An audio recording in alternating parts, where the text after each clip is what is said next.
Yo, yo, yo, yo, what's up, what's up? Welcome to the KillJoy Jake YouTube channel. What is up? Happy Memorial Day weekend, everybody. Today, we're talking a little bit about horror movies. If you got something you want to talk about the most recent updates, holy crap, there's a lot to talk about. So throw it out there. Let's talk a little bit about this ish. Let's get into it. Holy crap, we got a lot of people tonight. What's up, fellas? How's it going? Tara, what's up, what's up? There's a new cast member for Terrifier 2. For Terrifier 3, yes, Tom Savini himself has joined the cast. Some of y'all might have missed that update from this past week. Thought we might bring it up a little bit on stream. Might be a little fun thing to talk about, Tara. I'm excited to get into it tonight. So, lots of Terrifier 3 stuff has been coming out, alongside some Scream 7 rumors that are proving not to be true, which I think is so funny. And so hilarious. We get all worked up. We get all worked up about things that people come up with on Twitter, and then they don't end up being true. I think one of these days I'm gonna make a video just talking about all the things that ended up being bullshit.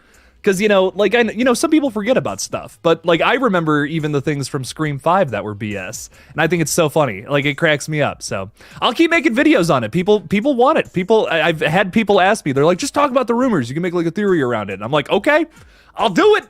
I don't mind doing it. It's fun. But I know it's BS. And I'm always going to remind you of that. Paula, what's going on? Hi. Hello. Welcome in. Are you excited for Scream 7? Or Terrifier 3, or whatever else is going on out there? Lots of stuff, like In a Violent Nature this week. Ooh, I got to see that one early, and it fucking rocks. Check out my review I just dropped.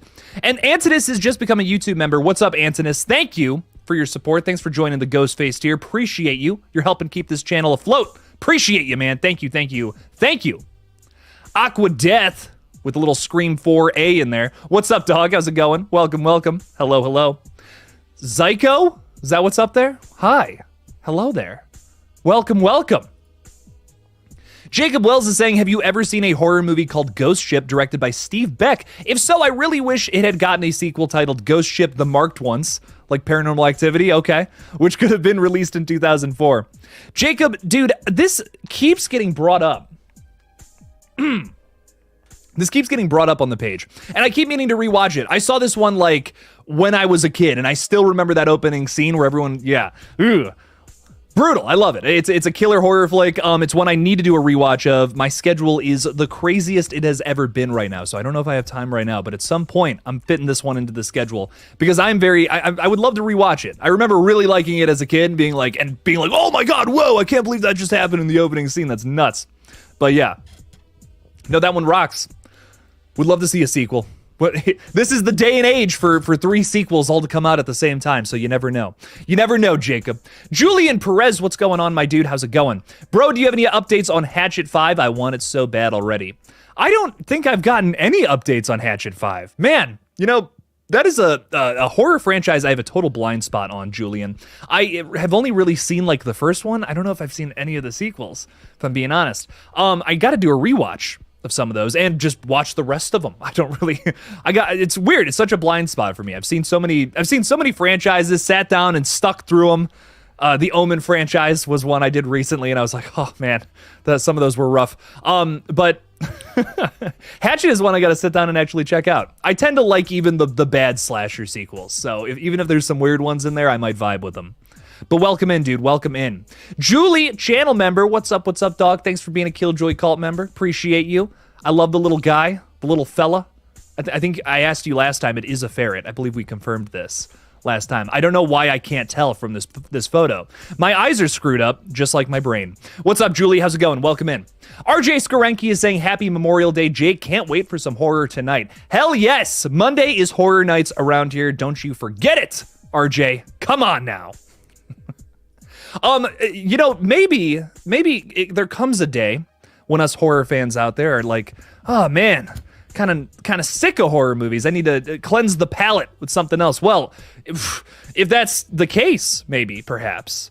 I just started another channel where I'm talking about adult animation. I'm going to be covering the latest season of Smiling Friends Season 2, if that's something you're interested in, and the new seasons of Rick and Morty. Those are going to be kind of like the focal topics over on that page. I'm going to talk about other stuff too, but check that out. Go subscribe. It's called Groovy Smoothie, not Movie Smoothie anymore, because that doesn't make any fucking sense. And I'm a stickler for things making sense.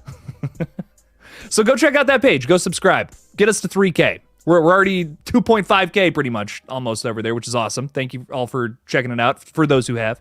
But we're working on that channel again now. So go check it out. Give it a watch. Casper's eye socket is saying Super Mario's gay lad. I knew him and Peach were just friends. I knew it!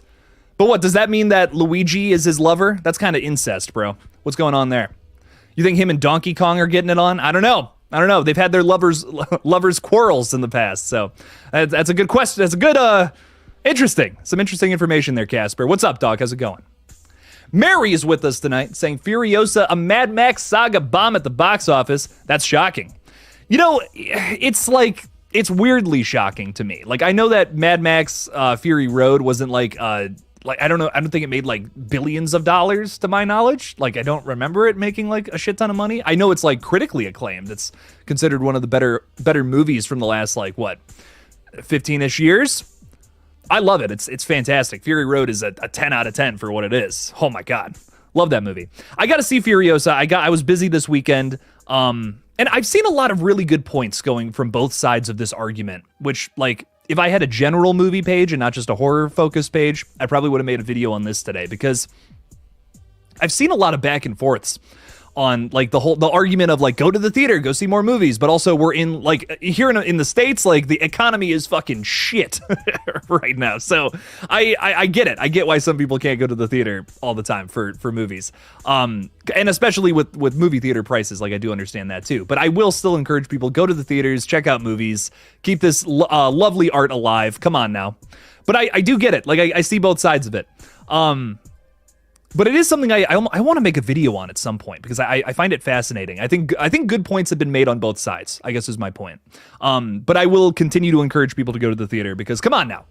The movies are good at the theater. I know some of y'all out there are just like, I don't really want to go to the theater. I'll just wait till streaming. Don't do that. That hurts movies. It does. Some people can't go to the theater, and that's completely understandable. I get that. I have talked to people in that situation.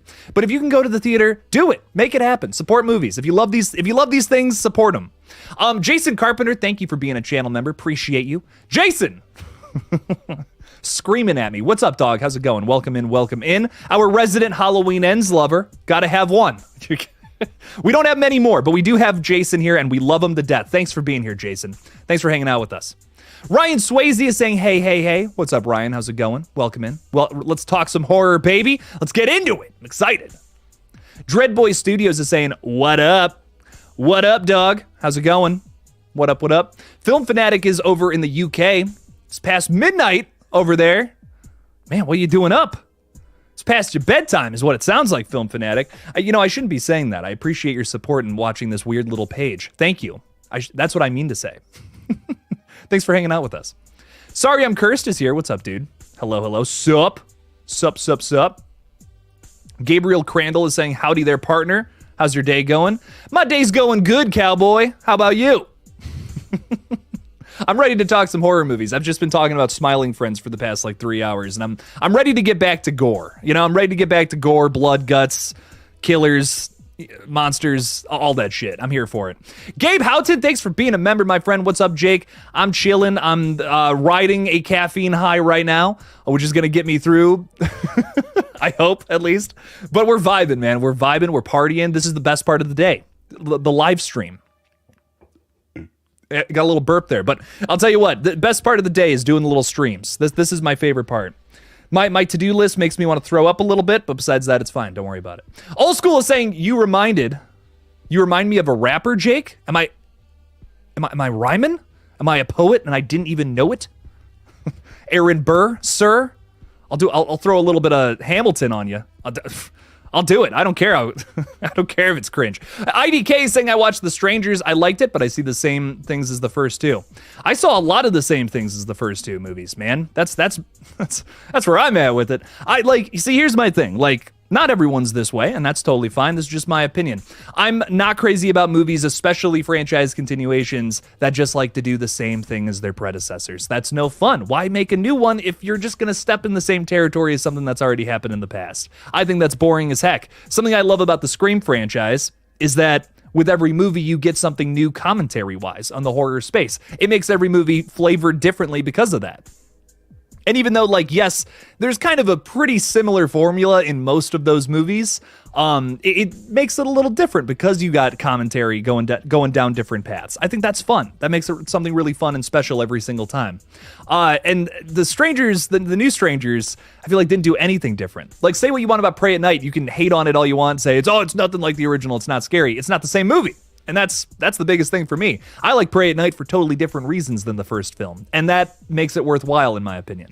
This new one, not so much. It's just a crappier version of the original that also steals scenes from Prey at Night. That makes me sad. And I'm not spoiling anything. I guess I'm spoiling stuff about it, but like then again, if you've seen The Strangers 2008 and you've seen Prey at Night, you have seen Chapter 1 already, my friends, which sucks. Ashley S., hello, howdy, hey, welcome. Welcome. Thank you for being a member of the channel. Appreciate you. KillJoy cult member, sipping on the Kool-Aid. Means a lot. La do, la deed, la dum. What's up, dog? How's it going? Welcome. Michael Hancock is saying, I fear that the theater experience is dying. It's too easy to bring the theater to your house. Only thing theaters can hold on to is the nostalgia of going to the movies. See, that is something that's in the conversation right now with the Furiosa bombing and all that, which is crazy. And if you're wondering why people are freaking out now, it's because it's Memorial Day weekend. This is like historical, like this is when movies make a shit ton of money usually. This is the weekend to make some fucking box office numbers happen, and it's just not happening this weekend.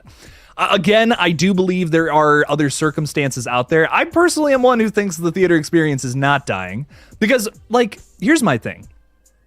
Back in 2022, which this is post-pandemic, this is the big reason why a lot of people think theaters are dying, is because people are like, oh, people got used to staying at home and watching movies there straight to streaming past the pandemic. So that would mean any time past 2020 is when this would have gotten bad.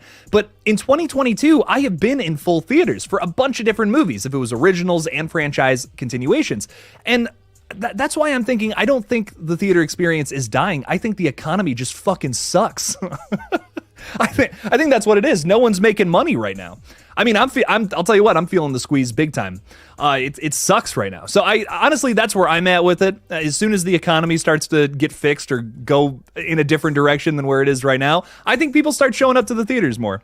Someone made a point on Twitter the other day. They're like, dude, I'm spending $100 every time I go to the theater. If you bring the kids, if you bring a whole family with you, you're spending $100 on concessions and all that. And what, you're gonna take your kid to the theater and not buy him like a popper, some popcorn or something? Like that's expensive. It's crazy. I have like the rewards, which thank God, I get a little something, a little discount on that. But I can't even imagine. Like it's gotta be expensive, man. Gotta be expensive. Crazy shit.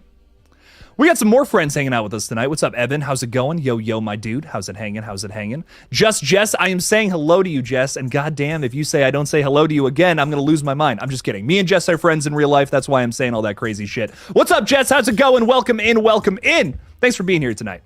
I am saying hello to you, though. So if we play games later, don't be saying that I didn't say hi to you. Don't be saying that. The real Slim Jakey, I love it. That's going to be my rapper name if I ever become a rapper. I'm going to do that because of you, Ella. What's up? How's it going? Please, let's talk about Cabin Fever or The Hills Have Eyes. I'm trying to get both today from the DVD store nearby. These are some brutal movies, some brutal early thousands movies, too. I just watched Cabin Fever recently. I love this movie to death. It kicks ass. It is a brutal body horror movie if you're someone who's into the likes of David Cronenberg or Julia Dassernow. That's one that doesn't get talked about too often. You will love Cabin Fever, but this is also a horror classic, so I don't know why I'm recommending it to you all, probably horror aficionados. So Cabin Fever rocks. Love this one. My favorite Eli Roth film, personally. And The Hills Have Eyes remake, I think it's better than the original. Don't tell Wes Craven I said that, though. Ella, thank you for your support, my friend. Appreciate you for being here. Michael Parton is saying, hey, Jake, happy Memorial Day. Are you planning on watching Killer Clowns? I never even thought about that. That would be very fitting. That'd be very fitting. Ooh, shit. I might watch Killer Clowns. But, it's one of the classics I don't own, Michael, which is a shame. Dude, thank you for the 5, though. I didn't even say that. Didn't even say thank you for the 5. Appreciate the support. I don't own that film, which is such a shame. I know there's like a 4K of it now, I believe. I just got that a little while back. So I want to pick that up at some point. I remember I was watching it on Netflix because I was showing it to some buddies like a while ago. I wonder if it's still on there or not. I haven't checked. I don't keep updated on what's on what streaming service, unfortunately. But at some point, I do want to... Shit, I got to watch this one. I got to make that happen. Maybe I can put that on tonight, Michael. Killer Clowns from Outer Space is one of my favorite B movies of all time. Right up there next to Alligator. But two favorites. Love it. Oh, playing Killer Clowns. You meant the video game. Wait, is that out? Hang on now. Is that out? I can't... There's no way I can afford that right now, but fuck. That would... I am so gonna buy that, though, at some point. I think it's out. I'm assuming that's why you're asking me about it.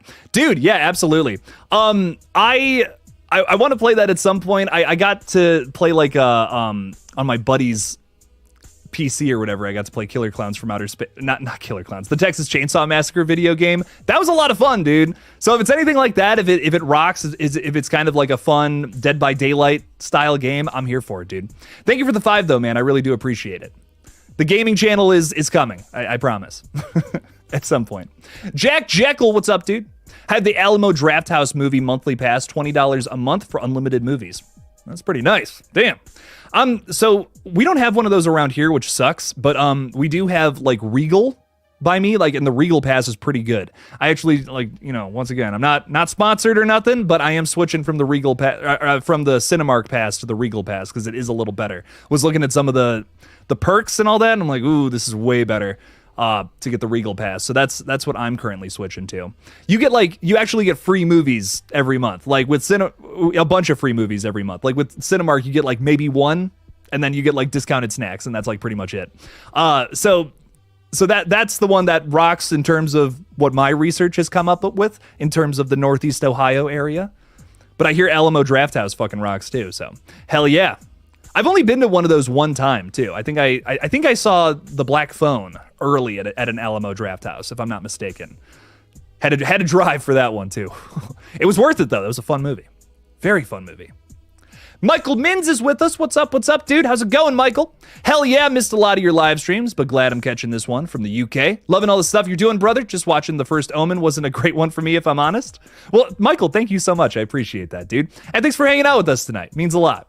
I was not crazy about The First Omen, but I also wasn't like, it's not the worst movie I've ever seen. Not by any means. I gave it like a 6 out of 10, 5, 6, something like that. That was the range for me. I enjoyed it. It had some good stuff to it. The ending kind of lost me though. When it tried to connect to the original, I was like, this movie did not give me a good reason. Did not give me a good enough reason to be made. It's one of those cases where I felt it would have just been a better movie had it been a standalone, opposed to trying to be connected to an existing property. And there's a lot of those movies. There's a lot of those movies where I'm just like, I don't understand why this was a continuation to The Omen. Like, I feel like the only reason they did that was to maybe make bank at the box office, and that doesn't make any sense. People will go see originals. The problem is studios don't have any faith in that because the algorithm says this and whatever. But don't get me started on all that. CM Chunk is saying Furiosa didn't have the same success as Barbenheimer. Well, Barbenheimer was, that was a big viral hit. Furiosa, not so much. Pretty lackluster marketing campaign for Furiosa, too. I don't want to say I'm not surprised that Furiosa didn't do well. I mean, it's a prequel to Mad Max, which fucking rocks. Mad Max Fury Road, I should say. But I thought it would do better. I didn't think it was going to do like crazy numbers, but I also wasn't expecting it to be like box office movie of the year. It does suck that it's a bomb. It's a bomb though. I think it only made like 40 million or something against like a $168 million budget or something so far. It ain't looking good though, Chief. It ain't looking good. We probably need this movie to make like little over 350 million if I'm doing that mental math right for it to be successful. Ooh, yikes. I'm going to see it on Tuesday, though, when I have some time. So I'm not streaming tomorrow, so I'm going to go, after I get all my work done, I'm going and checking that one out. I got to rewatch Fury Road, too. I know we're 20 minutes into this, and I barely talked about horror movies, but come on, Fury Road's kind of fucking scary. Imagine being in that situation. That's terrifying. Julie saying we usually always see movies at Regal on Tuesdays when movies are $6.50. That's why I'm going tomorrow, Julie. See, you're on it. You got same mindset. We're killing it. Just Jess is saying, y'all, I'm trying to get him to get this gaming channel going, I promise. Every time we play games, I'm just like, you know what? I should just start a gaming channel. Fuck it. I should just be silly and play video games. See what happens. I think if I've learned anything from talking to so many horror content creators, it's that I just want to be silly. I just want to be a silly, goofy guy more than anything. So many people are like, I want to analyze movies and do this and this and that. I just want to be a fucking goofball. That's all I want to do. So that's why I'm like, I think gaming, I might gravitate towards that in the future here. VKD, what's up, dude? Howdy, Jake. I'm psyched for Twisters, Deadpool 3, Joker 2, Terrifier 3, and Venom 3 all this year. Hell yeah, dog. What about Long Legs, though, dude? How are you feeling about Long Legs? Nick Cage losing his fucking mind? I'm here for that. I'm so here for that. I'm very excited for all of these as well. Terrifier 3 at the very top of that list. Tell you what. My girlfriend is hyped for Twisters. So we are seeing that one day one. I'll probably be doing some coverage of that. I don't care. Twisters are scary, man. Tornadoes are scary. That's horror. Come on now. So no, I'm here for that, dude. I'm very excited for a lot of these. I'll be covering most of these. I'm covering Deadpool 3 on the channel. I'm covering Twisters and Terrifier 3. I kind of lost interest in the Venom series, and Joker 2 looks sick, but I don't know if people on here are gonna dig it. I don't know. You never know, man. You never know. The algorithm is a fickle mistress, as they say. Billy Jennings, what's up, Billy? How's it going? It's more fun watching you be yourself and just talking about stuff. I'd watch gaming. Well, I appreciate that, Billy. I don't know if everyone else agrees, but but it does mean a whole lot, man. Hoping to get that the gaming stuff going soon. I think I need an editor for that, though. That's the one thing I've been thinking about. Because I'm like, if I want to really make something happen with that, I feel like I got to get some stuff out fast. Ella's saying that shit does look like a suspenseful watch. Exactly. That's my point. I feel like Twisters is going to be intense. I think it's going to be fun. Glenn Powell in the lead, too. I really like him. I think he's awesome. So I think he rocks. I'm excited. Looks good. Looks like it's going to be fun. Jack Bates is saying, glad I caught the live. I just got out of a sneak preview in our local theater. I did not expect it to be The Watchers. All I have to say is it's kind of like The Village without the twist, and I loved it. Interesting. Okay. I'm excited to see this one next week, which your boy will be doing a review of. And, of course, this week, don't forget, In a Violent Nature. Come on, someone out of the 70 of you has to be excited for that. I was over the moon that IFC sent me a screener for that flick. Oh my God, I loved it. No spoilers yet, of course, because it's not out until Thursday. But whew, blew my mind. That and The Watchers are the two new horror movies coming out in the next couple of weeks. I'm very excited for both. And the other thing about The Watchers too is it comes from M. Night Shyamalan's daughter. And I'm very excited to see like what she brings to the table here. There's a lot of people where I'm so excited to see new horror creators come to the table, what they can offer, and I'm excited to see what she brings. Now we have our friend here saying that there's no twist, or it's The Village without the twist. So does she follow in her father's footsteps? Does she have some kind of twist of her own in this new movie, or not? I'm excited to find out, though. I'll tell you what, we got another week until that one comes out, and I'm here for it. Lollipop Sanchez, I'll be your editor, my friend. Let's get in contact. Let's do this. I need editors because that's what kills me. If I had more time just to make content and I had just an editor, that would be awesome. That would rock. I could actually do everything I gotta do. Eric, what's up, dude? How's it going? Bearded Entertainment, hanging out with us tonight. Eric, I'm almost done with a rough cut of our little production from this past month. I'll have to show you something soon. I'm very excited to show you. For those who don't know, Eric was working alongside us for our little short film that we've been working on. I'll have an update for patrons on that real soon here. But hell yeah, dude. I'm excited to see you here. Thanks for hanging out with us tonight. Ty Lee is seeing In a Violent Nature Thursday night. Hell yeah. Perp to seeing it Wednesday. Ooh, look at that. Getting an early screener or something somewhere? I don't even know about any Wednesday screenings. That's sick. I'm going to try to see it again at some point. Probably this upcoming weekend if I can.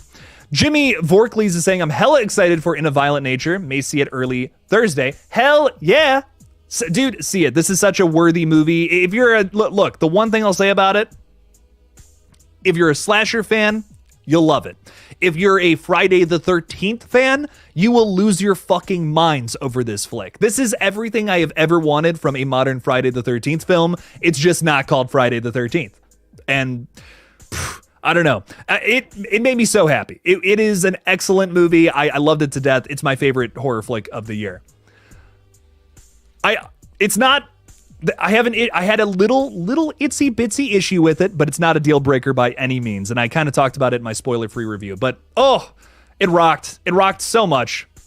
So good. So please go see this one in the theaters. Support this little indie flick. It rocks. It's very good. Robert Brunello is saying, I'm stoked to watch In a Violent Nature. Too bad I don't have friends to go with. Dude, going to a theater by yourself rocks, in my opinion. I think it's so much fun. You can just enjoy the movie. You can lay out, get comfortable. You can, crack a rat. Just fart if you want. I do that. I don't give a shit. If no one's in the theater with me, I'm just like, I'm letting them loose, And if you had other people there next to you, well, you can't do that. You can't do that if other people are with you. So Robert, fart away in the theater all by yourself, my friend. It rocks. Take it from a guy who fills up theaters with... I shouldn't say that. You know what? That's fucked. Anyways, Cam, what's going on, Cam? In a Violent Nature is my most anticipated movie of the year. I don't know if any theaters near me are showing it, though, sadly. I'm in Ontario, Canada, so I'm kind of surprised it's not near me. That's like, they filmed it in Canada. What? They're not showing it in Canada? I'm gonna have to fight some people. I'm gonna have to fight some people to get it in your theater, Cam. I'm gonna make it happen. And Ella, you gotta see it. But what I will say, and again, see it in the theater if you can.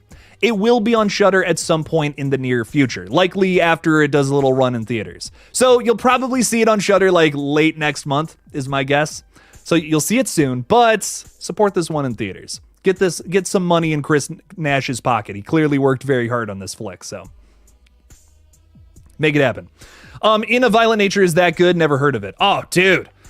Check out my spoiler-free review if you want like an idea of it. I didn't spoil anything. Like I said, didn't spoil anything. Just gave you a taste of what it's all about.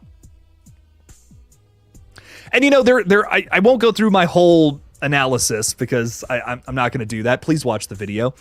Jake's got to pay for groceries. But what I will say is that if you're someone who's worried about the film being boring, because it is a movie from the killer's perspective almost entirely, it's not boring. Like, it does push the plot across like in pretty much every single scene. You're not just watching this guy run through the woods, taking a hike, killing people occasionally. No, it's actually surprisingly fast paced. That is the most surprising thing about it. I was kind of expecting it to be a little slower. It's not. It is not, in my opinion. It slows down at the very end, and that was kind of one of my big criticisms of it. But I mean, 90% of that movie is like you're going. It is nonstop roller coaster ride kind of shit, and I love that. I love that about it. One of my favorite elements to it, and it also pays homage to Friday the 13th in so many wonderful ways. So if you're a fan of that franchise, you will definitely dig this one. And if you just like slashers, you'll also vibe with it. It's got some gnarly kills. And in my opinion, a kill that could be kill of the year. Unless, Terrifier 3 has anything to say about that. We'll just have to see in a couple of months, though. Let's just say old Damien Leone's got some competition. That's all I'm saying. Like, whew, damn. Lollipop Sanchez is saying if you're a fan of the Scream franchise, then you need to watch Smiley 2012. The last 30 seconds of that movie is kind of odd as fuck, but the rest is really worth it. Is that the Shane Dawson movie that keeps getting... That is another film that gets brought up on streams a lot. And that's kind of the reason why I'm not rewatching it. But interesting, nonetheless. I think I watched that like when it came out because I was obsessed with YouTube as a kid. But very interesting, very interesting. Jimmy's saying it's been my most anticipated film of the year, but Abigail will still definitely be better. I liked Abigail. Abigail was a lot of fun, but this movie does something for me that, like, it just scratches an itch that no other horror film has really scratched for me. Like, In a Violent Nature is really special. Old School is saying I saw Spider-Verse on my own, but that's only because the girl that wanted to go with me had to see her baby daddy. That's a can of worms right there, Old School. I'm so sorry about that. You know what? I hope that there's love there. I hope that you got some stuff figured out. Maybe y'all can go see another movie coming up here soon. All the love to you, my friend, and good luck. Good luck with all of that. Ty is saying, I recommend giving A Nightmare on Elm Street 4 a rewatch. There's a lot to enjoy. I'm telling you, it's one of my favorite Freddy movies now. I've seen it twice now. I'm still not crazy. I'm just not crazy about it. I think it might be my least favorite from the whole franchise, but maybe I'm just not watching it the right way. I think my biggest things about it is like they recast a certain character from part 3 who I really like, and it's just not the same in part 4. Then I don't know. Then there's like some weird plot stuff. It really loses me with some of the kills. I think Freddy's not the most entertaining in that one, except for that one scene, the wet dream scene. Come on now, that fucking rocks. But maybe I need to watch it again, Ty. Maybe I got to do a rewatch of that one. I know it's crazy to say that part 4 is my least favorite when 5 exists, when Freddy's Dead exists. But those movies you can find some fun in them. Like, I think Freddy's Dead is so bad it's good. Like, it is one of my favorite so bad it's good movies. So fucking funny. Like, I am in tears laughing during certain scenes of that flick. It's entertaining. It's not good, but it's entertaining. And that's something. That's something in my opinion. So, Jason Carpenter throwing $5 out there. Thank you for the support, my friend. Really appreciate you. Saying, Jake, I'm seeing The Crow at my local theater this Thursday for its 30th anniversary. Abigail cracked 40 million bucks. Can't wait for that 4K. Ugh, I don't think that's profitable for Abigail though. I actually don't know what Abigail's budget was. Abigail 2024 budget. Should probably know that. Whew, yikes. Had a $28 million budget and only grossed 40 million bucks. So I know on paper that's like, oh, it was profitable. Not really. So usually movies need to make about like 2.5 times what their budget ended up being to be profitable, because you got to consider marketing costs and a bunch of other bullshit that, isn't publicly available. So usually it's about 2.5 times. So that movie needed to make like probably somewhere in the 70s or 80s or something to be successful. But it's something. $40, not $40, 40 million bucks. That's so funny. It made $40. Come on, that's something. 2 people saw it, man. No, I'm kidding. I'm glad Abigail, it recovered a little bit, but not all that well, unfortunately, which really does suck. It's a banger, one of my favorites of the year for sure. Has an excellent, I think the strongest thing about Abigail is the cast. Like, the cast across the board is so fucking good. Oh, everybody in there rocks. But I don't know. If you haven't seen Abigail yet, it's on VOD now. Give it a watch. It's so good. It's one of my favorite horror comedies in a very long time. And I don't like horror comedies, hot take. Like, horror comedies don't work for me 90% of the time, but then every now and then it's like, ooh, okay, that was cool.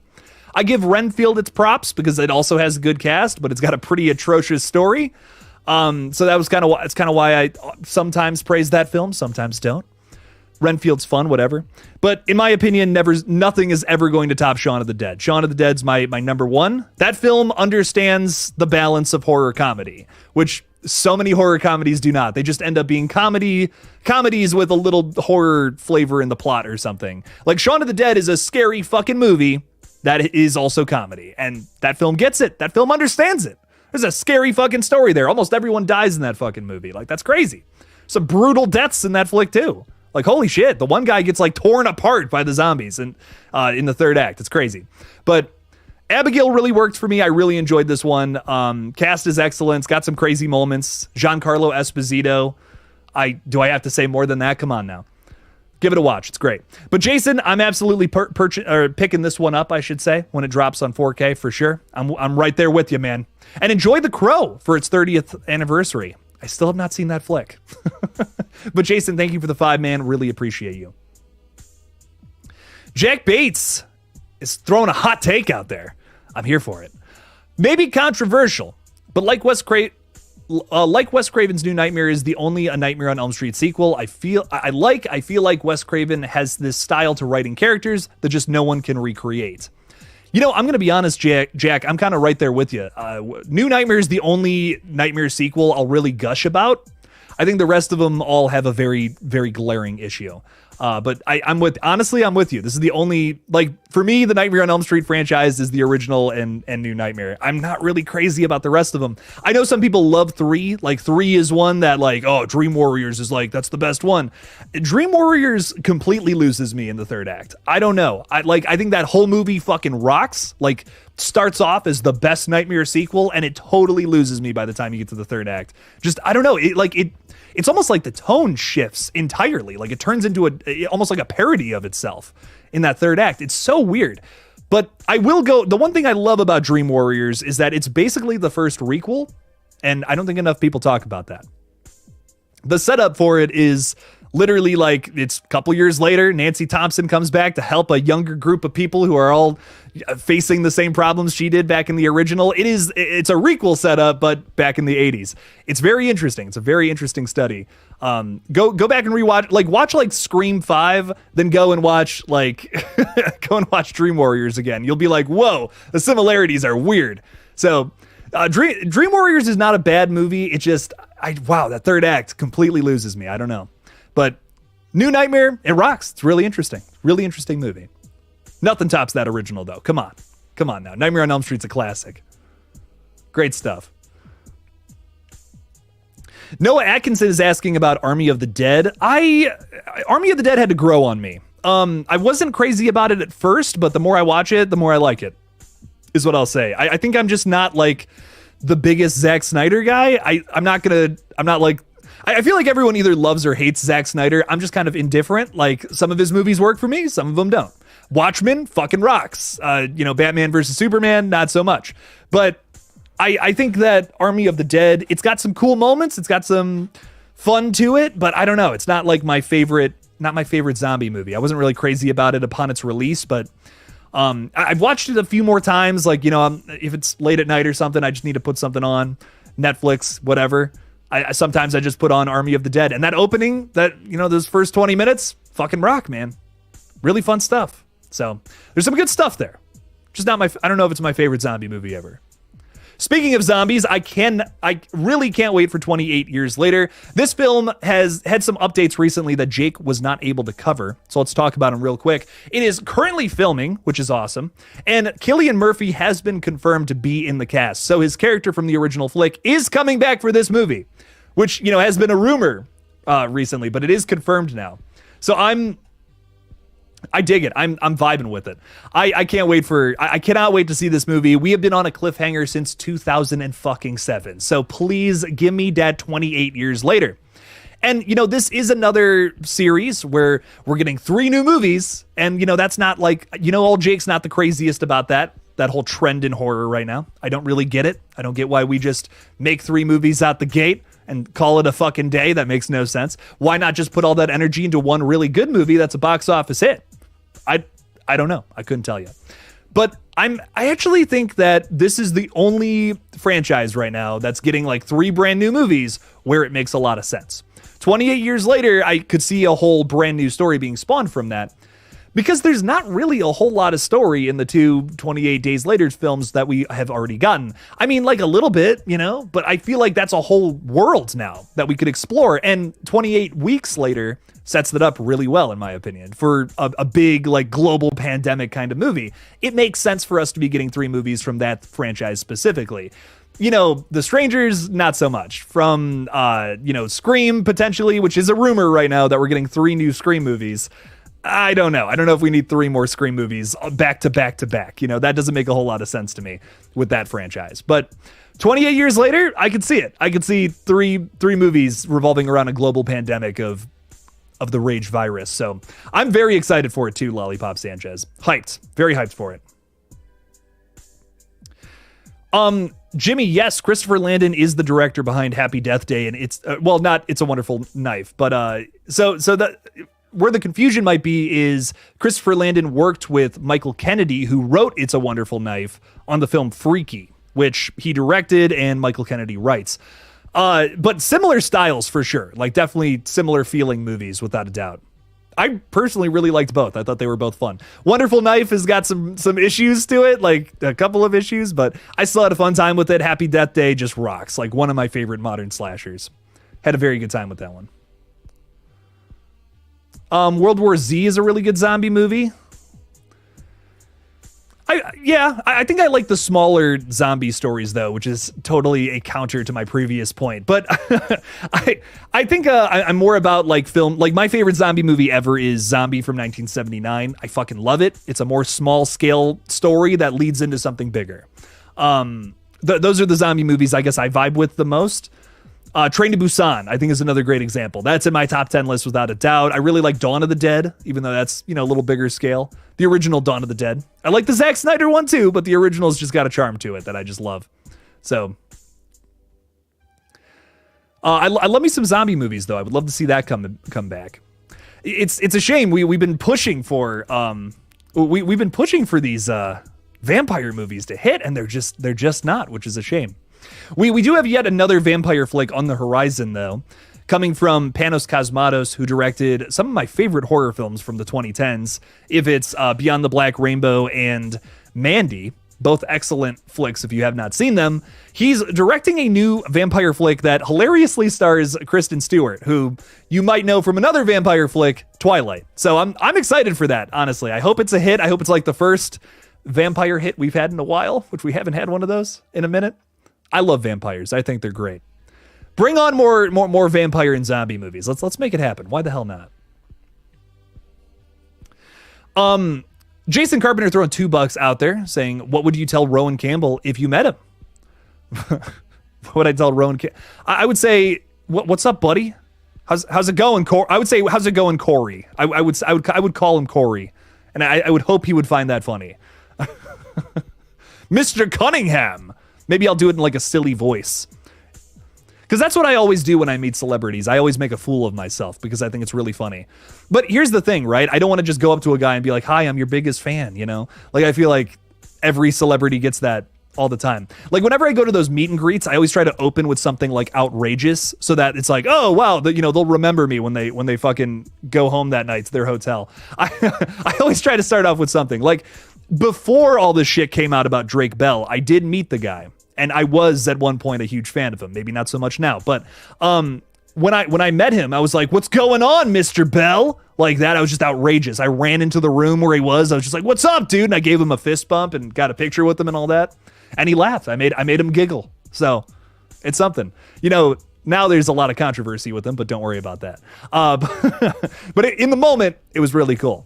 Rowan Campbell, I would say something goofy. I would make a fool of myself and hopefully make him laugh. So that's what I'm best at in this world, Jason. Thank you for the $2 though, man. I do appreciate that. Speaking of Rowan, he's going to be in a bunch of upcoming horror flicks.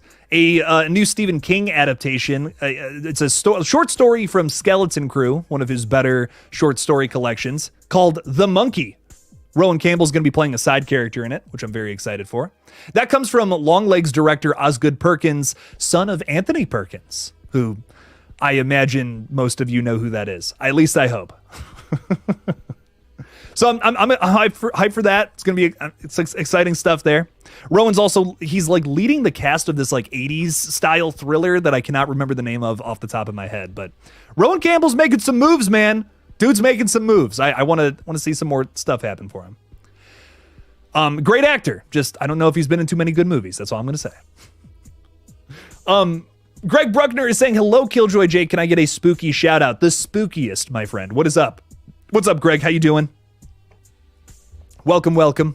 Shout out, Greg. The best ghost face ever. We found his head in a fridge. We love him. What's up, Greg? How's it going? Welcome in. Shout out.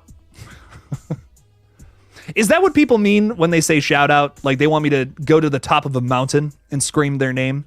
That's what I imagine. That's what I do every time. And then people are like, dude, why didn't you shout me out? And I'm like, I did. Did you hear me? Did you hear my call from my horn? I played the horn atop the hill at midday. No one cares for my shout outs. I don't know. Crazy. Dude, my girlfriend was just talking about this movie, Drizzy Fest. That's crazy. Speaking of Kristen Stewart, we need a reboot of the 2007 movie, The Messengers. I have to see this because, oh my God, and what's up? So I have to see this movie because my girlfriend was telling me about it because I was asking her, I'm like, what other movies has Kristen Stewart been in? I really only know of like a couple. Like I think the ones I can name off the top of my head were like Twilight, Underwater, and Crimes of the Future. Those are my frames of reference when it comes to Kristen Stewart. And she's like, oh, you got to see this movie, The Messengers. And I'm like, what? I've never seen that before. So I've actually been meaning, that's been on the watch list, Drizzy Fest. I got to watch that one. I got to check that out. Thank you for being a Killjoy cult member, by the way. Thanks for your support. Appreciate that. Thanks for supporting the page. Antinous is shifting topics a little bit here. Antinous is saying, yeah, after the last purge, I'm done with the franchise, I think. That's totally fair, man. That was, the forever purge. Yikes. That was a rough one, Antinous. That was rough. I don't know how I felt about that one. It was definitely my least favorite of the franchise, and I don't know, I just feel like that franchise is going downhill. I really like 2 and 3, though. 2 and 3 absolutely rocked, in my opinion. But I don't know. The rest of them, not crazy about. Does Jake have a fan email, or does he not? So you can email me at KillJoyJake1 or KillJoyJake1@gmail.com. That's where I will receive emails. I usually say that that's like my work email. You know, like if you have any business inquiries, email me there. But if you have questions, comments, concerns that you don't want to leave on my videos, shoot them my way. I'll get to it. I just had someone ask me to be in their movie, in like an indie movie, via my email. So yeah, dude. Yeah, rock and roll. Send me some emails. The only celebrity you met, R.L. Stine. That's awesome. And Tippi Hedren, nice. Vera Miles and Alex Vincent, nice. Jack Bates, that's awesome, dude. Fantastic. I would love to meet R.L. Stine. Very big part of my childhood. I read many a Goosebumps book that I cannot find. They are somewhere in this house. I don't know where they're at, but God, I would love to find them. I can't even tell you how many times I read those. Your favorite Kristen Stewart movie and Fincher movie is probably Panic Room. Ooh, I've never seen that one. Fantastic home invasion film and one of my all-time favorites. Ooh, okay. Home invasion flick I haven't seen. Okay. I love home invasion flicks. I think the scariest place you can set a horror movie is at your own house. That is, in my opinion, the scariest. So, very good stuff. I'll have to check that one out. I love David Fincher too. I don't like Alien 3, but I love David Fincher. I love the rest of his catalog. The rest that I've seen, I love. It's the only miss, in my opinion, that I've seen from him. Kristen Stewart was in Zathura. Is that the Jumanji ripoff movie that's in space? Am I remembering that right? Maybe old school. Paula is asking if we're enjoying our Memorial Day. I sure hope so. I had some brats on the grill today. Delicious, very good stuff. Big fan of brats as a German. I like my brats and my German beers. So. That was fun. Very good stuff. Hope everyone's spending some good time with their family today. Madison saying, next time I come over, I am making you watch The Messengers. We're doing it. I got to see it now. The fans are going to be upset. The KillJoy cult members are going to burn my house down otherwise. So we're making it happen. We're doing it. Ella's sending some love out into the world. I love it. I love it, Ella. Keep doing that. Keep the love train rolling. I don't know why, Jake, but I really want to see a Sonic the Hedgehog and Michael Myers crossover movie. I just want to see Michael stab that little blue fuck in the face. I think that's what you're getting at here, Greg. Could you imagine he's like, I'm running at Michael Myers, and then Michael just holds his knife out and just immediately kills Sonic. I mean, like, split second, done for. I want to see that movie too now, honestly, now that we're talking about it, now that we're getting into it. Greg, I think we're onto something here. We got to make some phone calls. What's That's I'm not even gonna say that. That's so dumb. You know when you're about to say something really fucking stupid and you just pause. You're like, that's dumb. I can't say that. I can't say that. Oh, apologies, Jack Bates. I did not mean to offend your childhood favorite movie. I love that movie. Many people think it's a ripoff when it's actually a sequel based on the book Zathura, kind of an Exorcist 3 type situation.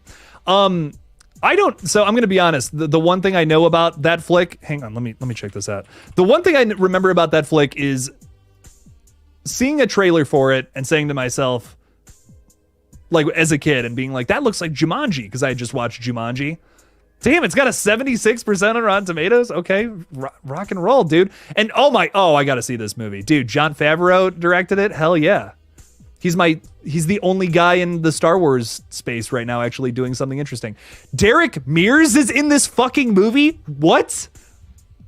Okay, I have to drop everything I'm doing and watch Zathura is what I'm learning.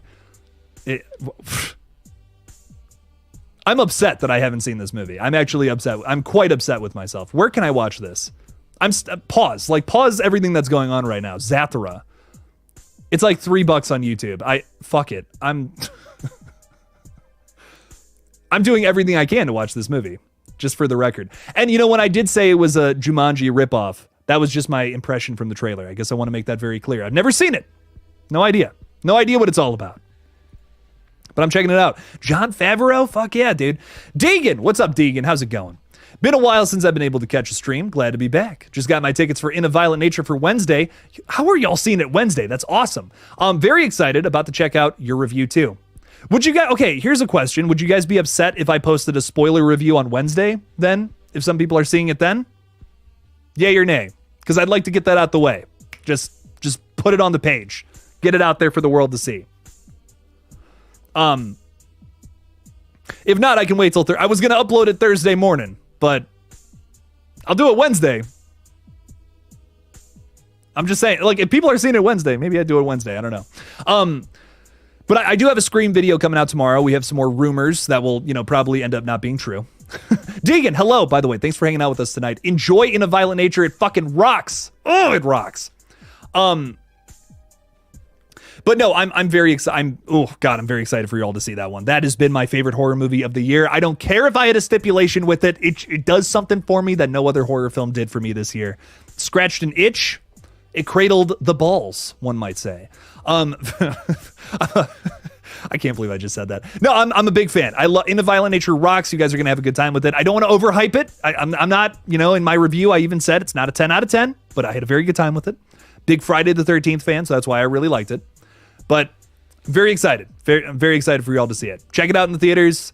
If you can't, if you know it's not playing in theaters near you, if you're just not someone who can make it out to the theaters, no worries. It'll be on Shudder very soon. But oh my God, watch this one if you can. It is so worth your time. Scott Walker is saying, how you doing? What's up, man? How you doing? You're sick. That's not good. It's flu season over here in Australia. Is it true that there's going to be more sequels for the Scream movies, or is that true or not? Could you find out, please? Scott, I appreciate you asking me, man. Thank you. So it is a rumor right now, but it is coming from a pretty trusted third-party source. Someone who's mostly been right about stuff, but was recently very wrong about something regarding Scream 7, so take it with a grain of salt. It's one of those situations where it's not coming from an official source. None of the current updates are, so anything you're hearing about Scream 7 right now, nothing is official, for the record. The only things that are official are Sidney Prescott's back, Kevin Williamson's directing, and Guy Busick. I was gonna say what's his fucking name? Guy Busick is writing the script. That's it. That is what's official about it. Nothing, literally nothing else. Everything else is total rumors, total speculation. But there's a lot of rumors that make sense right now, and one of those things is that more movies will be coming out past 7. Listen, I'm not one to believe rumors, but this is one that I feel makes a lot of sense, especially considering Spyglass and where they're at mentally with this whole situation. They want to make money off of the Scream IP. It's one of their biggest things right now. It's their cash cow, their moneymaker, whatever you want to call it. I know I've had some people say like Scream 6 didn't even make that much money, but like, dude, it did. I don't know. Some people want to revisionist history, look back on Scream 6 and say it made no money. It had a $35 million budget. It made like, what, 160 something million? Like that's money, dude. That's money. It did well. So Scream 6 was successful. They're like, listen, let's keep these bad boys coming. It made more than Scream 5. That means something's working here. So they're probably going to do a new trilogy focused around Sidney Prescott. I don't think that makes any sense, personally. I could see one really good story with Sidney, wrap it up, move on to something else. That's where I'm mentally with Scream. I don't get it. I don't get doing 3 more movies with Sidney Prescott. I think she's awesome. She's a great character. It's not that I dislike the character. I just would hate to see Sidney turn into a caricature of herself in redundant sequels that don't make any sense. That would suck. That would really suck if that's how we wrapped up the Sidney Prescott story, considering she is, in my opinion, one of the best final girls ever. Like, I don't know. Who has a more intricate story than Sidney Prescott? I think she has such a killer story, but what I will say, if there is a silver lining to all of this, is I've never really been crazy about Scream 3 and how her story gets wrapped up there. I know that's probably a hot take. So maybe they could do something better. Maybe something even a little more fitting. I don't know. And hopefully it doesn't feel redundant. Hopefully it doesn't feel like, why are we telling this story? It doesn't make sense. I think my biggest thing about it is, Scream, the reason you and I are here talking about it right now, why it's one of the biggest, one of the biggest horror franchises ever, is because of the horror commentary. I've had people say, well, I like the Scream films, but I'm just not crazy about the horror commentary angle. That's fine, but a Scream without horror commentary is not Scream. And I'm going to die on that hill. It's not a Scream film, and I will review it poorly if they just decide to just toss that to the wayside. Say what you want about Scream 6, there is still horror commentary in there. It's focused more so on the franchise itself than other horror movies, which I think is actually kind of cool and kind of fun. It gets a little too in your face at certain points in Scream 6 where I'm like, okay, relax. Y'all can stop sucking your own dick now. Let's move on to something else. One of my bigger criticisms of Scream 6, but we gotta do something. What are we gonna comment on with 3 movies? Are we gonna make fun of the fact that all these franchises are making 3 movies? Isn't that kind of hypocritical? Scream? Isn't Scream the franchise that's supposed to do it right and make fun of the other ones, right? I don't know. It's not, I said that very maliciously. It's nothing malicious. It's fun. It's all, we're poking fun at the other franchises because we love them so much. But I don't know. I just don't think that makes any sense to me. I wish we would just get one solid entry in Scream 7, wait 5 years, and then get Scream 8, which is a reboot with brand new people. That's how we used to do it back in the day. Starting to sound like an old man. I don't care though. That's some things don't have to change. Some things should. Some things definitely should. Some things shouldn't. I'm gonna die on that hill. Scott Royston is saying, I agree, Jake. Let's do one last great story with her and move on. If they want to re-enter her... Oh, don't say it like that, my friend. I'm kidding. If they want to re-enter her later in the series, like with Laurie Strode, fine. Yeah, honestly, I agree. Let's say they set something up. Let's say they do Scream 7, it wraps up her story. We're all good. We're all good in the hood. Bam. Sidney Prescott's got her happy ending. Fantastic. Scream 8, brand new characters, other bullshit happens. It brings Sidney Prescott back into it for Scream 9. Sure. Fuck yeah. I'm here for it. Run it, dude. Run it. Make it happen. But with 3 movies surrounding a character who has had, who has been beaten to death with story and already some unnecessary plot lines, I don't get it. I don't get it. I don't know. I love Sydney. She's a great character, but I want to see fresh stories in this universe, and that's tough to do with characters that already have a full story and a full thing that's already happened with them. So it's tough. It's a tough thing. I can't quite wrap my head around it. CM Chunk is saying, pretty sure that Scream 6 made more money than all of them. Well, if you adjust for inflation, not really, but if you just look at the numbers like how it is right now, yes, but adjusting for inflation, not so much. Mecha Animal. What's up, dog? How's it going? Blumhouse will buy Scream property and just remake the first one, but not as good. Don't you mean Lionsgate will do that? Lionsgate just did that with the Strangers, so I bet that's what they would do if they got their hands on that property. No, you know what? I shouldn't say that about Lionsgate because they just did an excellent job with the Saw franchise. So they fucked up one of my franchises, but they're saving the other one. So it's tough to be mad. It's tough. Nola Ray is saying, I'm down for one more trilogy, passing it on. Most important is a good script. And this is true. This is very true, Nola.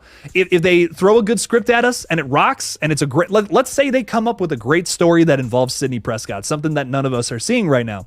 Run it. Fuck it. I don't care. If it's good, it's good. Then hell yeah, let's do it. But I don't know. I just want a good movie. I just want a good movie. I want a good Scream film. That's what I want more than anything. Give me good Scream. Don't give me bad Scream. Scott Royston is gifting 5 KillJoy Jake memberships left and right. Look at him go. Thank you so much, man. Appreciate you.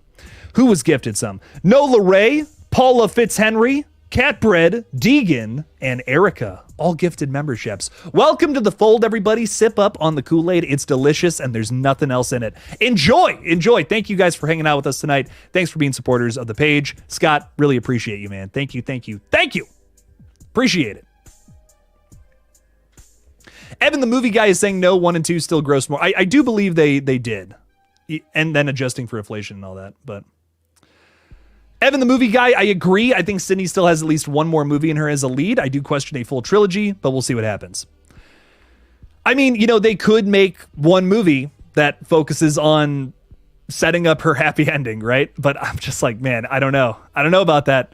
I want a Scream movie where, you know, something else happens besides our characters walking into the sunset at the very end of the flick, I guess, is my point. I just want something fresh. I want something fresh, something new, something I haven't seen already.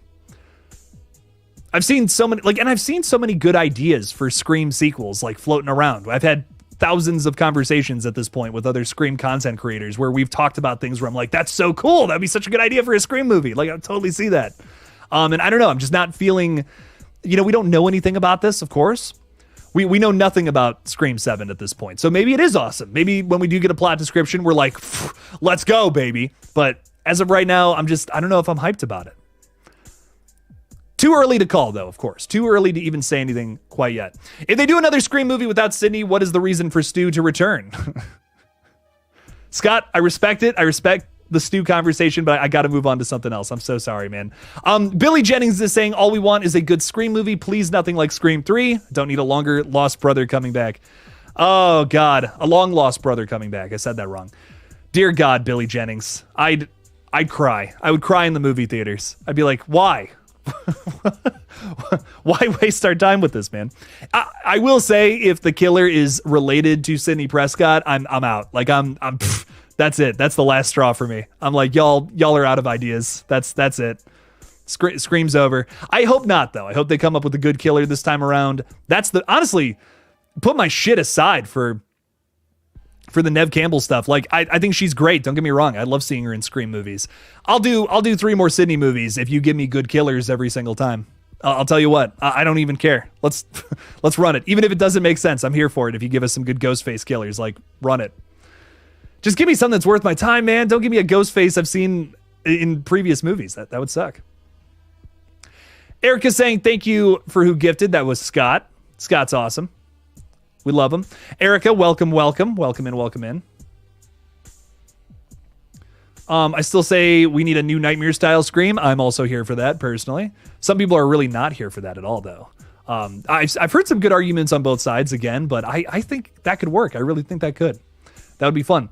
It would get I feel like it would satisfy the urge to have the original cast back, which I know so many people want for a new Scream film. That's the way to do it. That's the best way to do it, in my opinion, too. So, was In a Violent Nature a slow burn, asks Infinite Sky. So, no. The most surprising thing about it, and I got to take a sip of something. The most surprising thing about In a Violent Nature is that it's quite fast-paced until the very end. I was not expecting that either. Honestly, after seeing the trailer, I was thinking to myself, this is going to be slow, but I'm probably really going to like it. I like slow movies. I'm here for that. But In a Violent Nature is pretty surprising. It is not what you think it's going to be at all. It is not like some people have called it, as film snobs will say, elevated horror. It's not that. No, it is not. I would not compare this film to Hereditary or Midsommar or A24. No, it's nothing like that at all. This is much more similar to a Friday the 13th film, but it cuts out the bullshit. Like, if you're worried about seeing a bunch of bullshit in this movie and like you're just thinking to yourself, God, like, get to the kills, get to the interesting shit already. This movie is all the interesting shit and nothing else. If you're someone like me and you're watching the Friday the 13th movies and you're like, these characters suck, where is Jason? Why is he not killing them? This movie gets past the sucky characters and it just shows you the kills. It gives you fun little setups and death ensues. If you think that's a spoiler, by the way, it's a slasher film. People are going to die. I don't know what to tell you. Yes, there are deaths in this slasher movie. Yeah. So no, it is not a slow burn. My only criticism of the entire flick is I feel like the ending is a little disappointing. The ending is a little like, why did it end this way? I don't quite understand that. That was kind of strange in my opinion, but it's not a deal breaker by any means. It's not a like, oh, the whole film is ruined. No, not at all. It's just a strange choice. That's all. Kind of comes to a halt right at the ending. That's the only boring part of the entire movie in my opinion. But besides that, it rocks. I'm here for it. Go see it. It's playing in theaters, some places on Wednesday, some places on Thursday, and everywhere on Friday, hopefully. So see this one in the theaters if you can. I cannot stop talking about it. It rocks. It's a very good movie. Connie Cleary is with us. What's up, Connie? How's it going? Welcome in. Thank you for being a KillJoy Call member. Appreciate your support. Thanks for being here. Mayanne is with us tonight. What's up, Mayanne? How's it going? Welcome, welcome, welcome. What else do we got going on? Erica saying, Jake, I just got to say you are my absolute favorite streamer for movies. Thank you, Erica. I appreciate that. Thank you so much. Thank you, thank you, thank you. And Erica, I know you were asking about the Funko Pops the other day, and I forgot to tell you about one of them.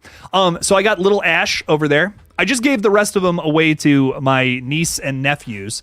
But I got Ash over there, and I actually have me next to Ash right there. My buddy got me that as a Christmas present the other day. So I forgot to tell you about that one. I was like, oh shit, I actually have more than one on the shelf. So there you go. What do you know?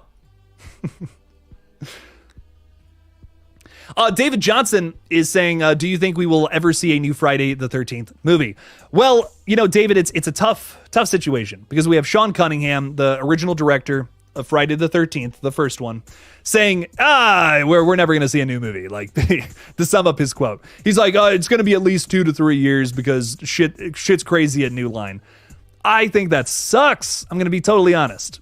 I almost feel like part of the reason why they wanted to do the Crystal Lake series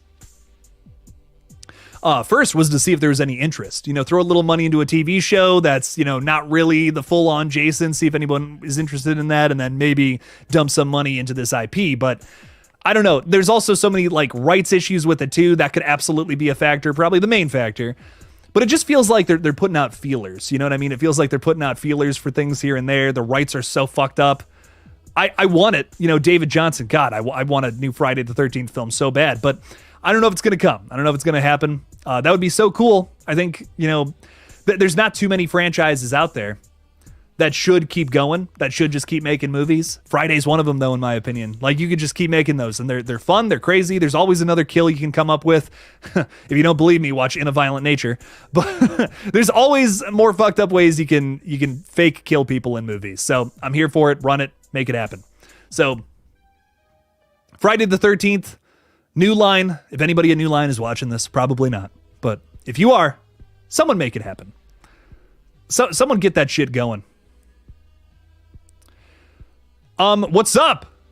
How's it? Sonia Marie? If I'm butchering that, I'm so sorry. Welcome though. Welcome to the KillJoy Jake YouTube channel and stream tonight. I am totally here for some new Possession movies. I'll tell you what. The trilogy to continue from The Exorcist Believer. So we did have a little weird update on that, I will tell you. So obviously David Gordon Green is off the project at this point. He announced his departure last year, I believe, after the movie kind of didn't do all that well at the box office, not what they were expecting.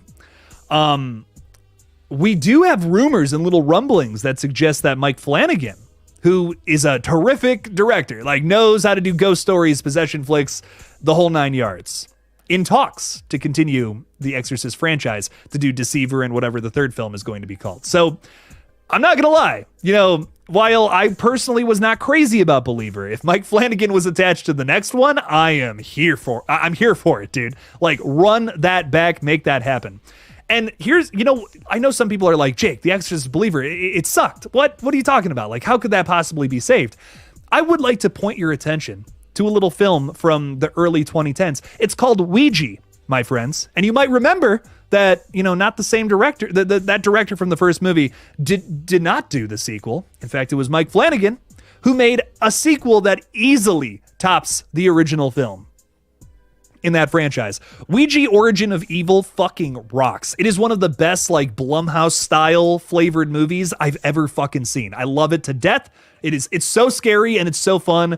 Great characters across the board. Listen, if anybody can fix the franchise and get something back on track, it is Mike Flanagan. So I would love to see that happen for The Exorcist Deceiver. I think we'd be taking a step in the right direction, my friend. So let's see it. Let's see it happen. Hopefully. Fingers crossed. Sonia. Maybe. I hope I'm not butchering that again. I'm so sorry. But welcome in. Thank you for hanging out with us tonight. Have you ever seen Shopping Mall? I just watched it last night for the very first time. I saw that a while back, like maybe a couple of years ago. I really enjoyed it though. It's very over the top. It's so 80s. It's so 80s it hurts. It's set in a shopping mall with, well, yeah, you kind of get that from the title there, huh? It's about a bunch of robots killing people. It's awesome. It rocks. Very good movie. Kind of slasher, right? Pretty much. Essentially a slasher film. Chopping Mall rocks, though. I love that movie to death. Very fun. Very fun little slasher flick. Ty Lee is asking about Terrifier 3. Might as well get there. Come on now. I wonder if Terrifier 3 will kind of be like how The Grinch Stole Christmas. I know they had a project like that already. Maybe that will be perfect. A perfect fit in Terrifier 3. I see what's going on there. Yeah, they had The Mean One, which David Howard Thornton starred in as the Grinch. So it's kind of hilarious that he's in another Christmas-themed slasher flick now, with his his moneymaker, his cash cow. I think that's really funny. I'm so here for it, man. Terrifier 3 is gonna rock. This is the movie I'm the most excited for the rest of the year. Very excited for this one. Don't get me wrong, there are some other horror flicks that are coming out in the back half of this year that I think are going to be on our top 10 lists. If it's Alien Romulus, if it's Longlegs, Cuckoo, all of these, all four of those films, I think are going to be top 10s. They all look very good. The trailers for those are fucking scary. Listen, trailers don't really scare me that much anymore. Like, not since like the thousands have they really scared me. The trailer for Cuckoo scares the piss out of me every single time I see it. There's a shot in that where there's like this like scary fucking figure chasing after like our main character on a bike, and it's the way it's shot is horrifying. You just see the shadow of a hand slowly getting closer to our main character on her bike, and I don't know, it freaks me out, man. Cuckoo looks awesome. But Terrifier 3, same thing, dude. I cannot wait for this movie. The teaser we got last November is so fucking brutal, man. Like it sets up some shit that I feel like is going to be very gruesome and very hard to watch. So that's the MO for Terrifier. I'm very excited to see what they end up doing with that whole concept. Run it back. Let's see what Damien's cooking. Let's see if it's a Grinch-style slasher or not. Scott's asking if we need more werewolf movies. You know, I'm here for that. I'm honestly here for more werewolf movies. Why not? I think there's only really a handful of good ones, like Silver Bullet, The Howling, American Werewolf in London. That's like the trifecta. Some people really like Dog Soldiers. I like, hot take, it just did not do it for me at all. I don't know. I was not a fan. I'm so sorry. Like, some people are like, dude, like, most underrated werewolf movie. Wow. I mean, it is Predator with a werewolf, and that is it. Like, that is all that's going on in that flick. I don't know. Not for me. But I would love more. I would love more of those. I think it's a very scary concept. I think there's a lot more you can do with it, especially in the body horror sense of, like, transforming into a werewolf. I feel like we should do more with that, you know? Like, I've always thought that would be a really cool thing. One of the scariest sequence involving a werewolf ever, in my opinion, is fucking the scene in American Werewolf in London where he's transforming. Like, that looks so painful. I would make a whole movie just about that. It's awesome. I said your name wrong. Okay. Hit me with this pronunciation. I'm so sorry. Apologies, my friend. I will pronounce it right, I promise. I got to get this shit right, you know, because otherwise. Ugh. And listen, if you're looking at me right now and you're just like, your name's Jake, you've never had to deal with that. Your name is fucking Jake. My last name, my real last name, is pronounced you come. I was made fun of so many times in high school. You come on, man. Come. How is that my last name? Crazy. You're saying, though, I'm so ready for Trap. I want to see where the twist is going to come from. And come at everyone saying it's the daughter, but I don't see a little girl kidnapping a grown man and hiding him in the basement. I'm also very curious to see where the twist is coming from as well. So we know from the trailer that Josh Hartnett, I want to say Josh Hutcherson, but that's not right. We know that Josh Hartnett is our killer in the flick. But yeah, where's the twist? I agree. Do we know the twist from the trailer? You know, that's something I was thinking about. But I don't know, where is the twist coming? I do believe the pop star character is going to have some kind of play in the overall plot. I'm not sure what yet, though.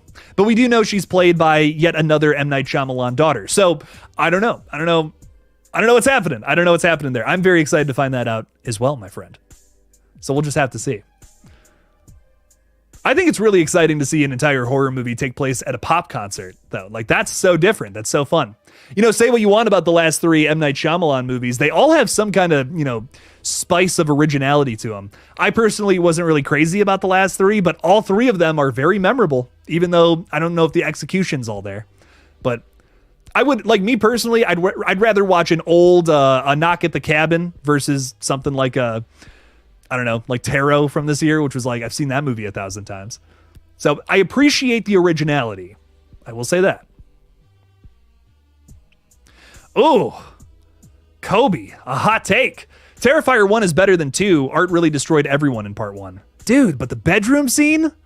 He ripped that girl to shreds. Oh my God. And you know, the other thing about Terrifier 2, a kill that flies under the radar many times, more often than not. You know, a dude gets a dick stabbed off. I mean, that's pretty brutal. It's nothing I haven't seen before. You know, Hostel 2. I'll never get that image out of my head. But I mean, come on now, that's pretty brutal. That's pretty fucked up. Pretty messed up shit right there. It's tough to say, Kobe. Tough to say. I mean, Terrifier 1 is great. I think it's underrated. I think a lot of people give that one shit that it doesn't deserve. But I don't know. Terrifier 2 rocks. One of my favorites. Have you played the indie mascot horror game Indigo Park? It was clearly influenced by Five Nights at Freddy's. Ooh, no. I want to see some images from this though. Indigo Park. Indigo Park Chapter 1. Oh yeah, this is so Five Nights at Freddy's. Yo. Oh, this is like an abandoned amusement park? Okay, that's sick. Oh, it's free to play on Steam? What? Oh, this is sick. This is what I should play on like a horror channel. That'd be sweet. Came out in May. It's pretty fresh. Shit. Damn. Okay. That's what I should play on a gaming channel is what I meant to say. Interesting. I'll have to look into this Infinite Sky. It's free. It's free on Steam. I'm like, okay, I'm gonna download this as soon as the stream ends. Holy shit. Infinite Sky, thanks for the recommendation, my friend. I'm interested. I love the Five Nights at Freddy's video games. Like I really do. I think they're really fun. I just was not crazy about the movie. It sucks. Not too high on that one. Olaf the Snowman. What's up, my friend? Oh God, it is getting hot here in Ohio. You must be a puddle by now. Saying, hope I didn't keep you waiting too long, Jake. I'm here. A little melted, but I'm here. I was one step ahead of you there. Feedback on the Scream 7 time jump that's rumored. So I'm getting to it tomorrow, making a little theory video because I have a theory about if that's true or not and why I personally feel like it's not a great idea, but so if there's any truth to that, if they do a time jump, I think it makes sense. It makes sense with maybe a potential new trilogy that they're trying to tell. Let's say all these rumors are true, that they're trying to make a new trilogy of Scream films and they're, well, I'm trying to think, what was the other thing? Let's say they are trying to make a whole new trilogy and they're trying to just set up all these brand new movies, big time jump. That makes sense, right? Because we have to have the kids, Sydney's kids, all grown up and main characters. Of course, you know, we're going to do the Halloween 2018 thing. A lot of it does feel kind of made up because it, like, the more I think about it, the more I'm like, this is just Halloween 2018 with extra steps and in the Scream universe, you know? I would hope that's not exactly true. I would hope some of these rumors are not 100%. Because again, you know, Scream is its own animal. Scream is, I think, something else. I hope that if it does anything that's similar to another franchise, I hope that it's doing that in terms of commentary. I hope, and not just because, oh, this other franchise is doing it, we're going to do that. I just feel like that would turn Scream into such a mockery of itself. Please God, no. Utilize that for commentary. If you don't, you've made a misstep. Something's going wrong. Something's not happening the right way. But who knows? Who knows what's up? Who knows what's happening with that? I hope that if that's true, that they're still able to do modern horror commentary, because, I mean, what's a Scream film without it? Like, I don't know. I couldn't tell you. I'm actually quite nervous to see what ends up being true from these rumors or not, because there's not a whole lot of things I'm excited about that I'm hearing. So I hope there's not a time jump. I hope we keep it in the same year that it releases and we talk about modern horror commentary, not just make a story about Sidney Prescott, because that's not a Scream film. That's just a slasher with Ghostface, and that would bum me out. That would not be fun. So we'll just have to see, Olaf. But again, nothing is confirmed yet. We don't even know if a new trilogy is happening or anything like that. It's all just rumors, smoke and mirrors for now. But we'll see. One of my sources has confirmed that Ghostface will return for Scream 7 for the movie. Well, that's not true either. We don't know. No, I'm kidding. Could you imagine if I took it that far? Come on now. Nah. Nah, I'm fucking with you. What else we got going on here? Jake, can you make a list of your top 10 favorite horror films of all time so that we can watch them? Yeah, I don't know why that took me so long to think about. But like, honestly, like top 10 horror flicks, that's so tough. I would want to like, because you want to watch them. You want to watch these horror movies. I would probably like talk about stuff that, you know, stuff that isn't very popular, like maybe my top 10 favorite movies that don't get talked about all the time. I would try to do that. I would definitely try to make a list like that. I want to start doing like ranking videos again, but I've just been I've been going down this rabbit hole with all the news. It's been fun. But I think at some point I will get back into ranking stuff again. Maybe like every Wednesday or something I start ranking shit.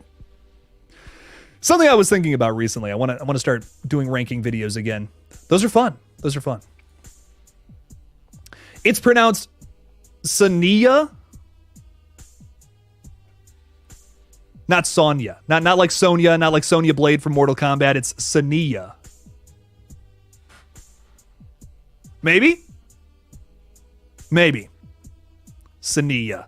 What's up, Sonya? How you doing? Welcome in. Pleasure to meet you. Thanks for hanging out with us tonight. Appreciate you. I hope I got that right. I really do. Olaf the Snowman is saying, bro, I went to a horror convention on Saturday and met Ari Lehman, the first Jason. Got a hockey mask signed. Very nice. Hell yeah. Oh, it's very fun. I've never met Ari. I've only ever seen like interviews with him and all that, but he seems awesome. He seems like a super, like, just nice dude. You gotta love it. The first Jason Voorhees, too, ladies and gentlemen. He's a little swamp baby Jason that jumps out of the Crystal Lake. Scared the fuck out of you the first time you watched that Friday the 13th, probably. Scared me, at least. Tell you what. In a horror movie, do you care more about kills or story? It really depends on the movie. You know, I think it depends on what you're watching and what the film is going for overall. I think that's a big factor in things. Like, you know, Terrifier, for instance, the first Terrifier. I love it. Is there a very good story there? No, not at all. But the kills are excellent. They're so much fun. But then you compare it to something like Scream. You know, like, listen, this is a hot take, but the kills in Terrifier are way better than any Scream film. But the story in the first Scream movie, at least, is way better than both the Terrifier flicks. So, I mean, it just depends on what you're going for. You know, Scream is not going for the goriest slasher you've ever seen. Terrifier kind of is.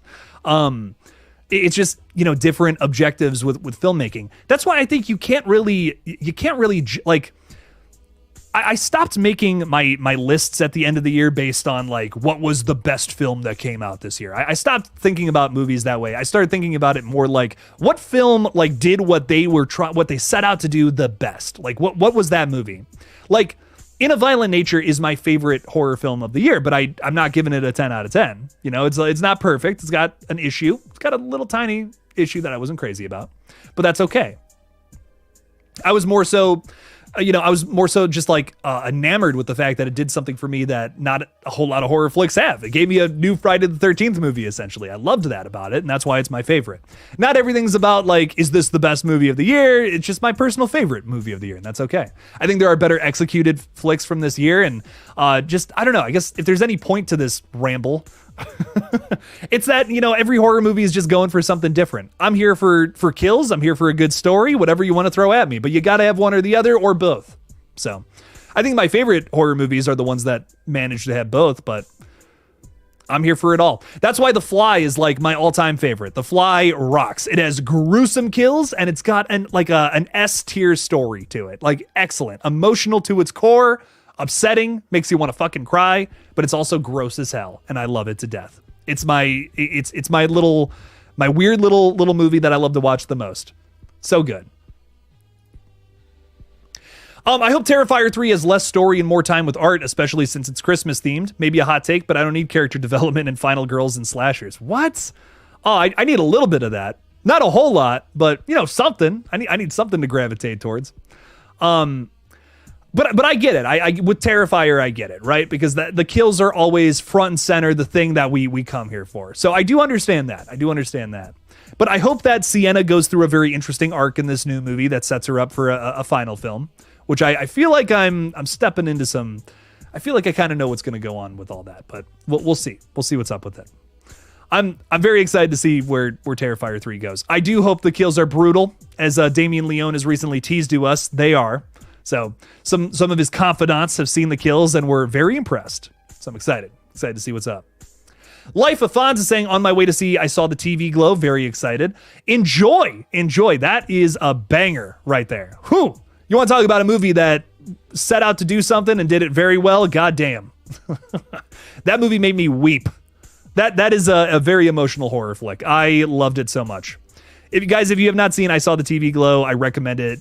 Very good. Very, very, very good flick. I don't even know what I want to say about it without spoiling anything. It is definitely a commentary focused horror movie, which I know some people don't like, but I love personally. I'm all about that. It's a very powerful movie. I loved it. It has a lot to say. Lovely film. It's beautiful. It's gorgeous. It's shot so well. The effects are amazing. 10 out of 10. What are your thoughts on the Resident Evil franchise by Paul W.S. Anderson? It is trash, and that's why I love it, Lollipop Sanchez. It is thoughtless, mindless, zombie nonsense, but I don't even care. I love it. I love it so much. I watch those movies all the fucking time, and I have no shame in it. They're so dumb, but they're so much fun. I could watch 1,000 more movies where Mila Jovovich is just kicking ass, and I'll sit there and eat it up, man. I'm here for it. That was my childhood right there. I watched so many of those movies when I was a kid. I was like, hell yeah. Anything with Mila Jovovich in it, I was like obsessed with. I'm like, whatever she's in, run it back. I want to see it. Make it happen. She's awesome. Huge fan of her to death. That's a celebrity I would like. Top 10 celebrities I want to meet. She's up there. And honestly, Paul W.S. Anderson too. I don't even care. I want to meet the couple. I want to see what they're up to.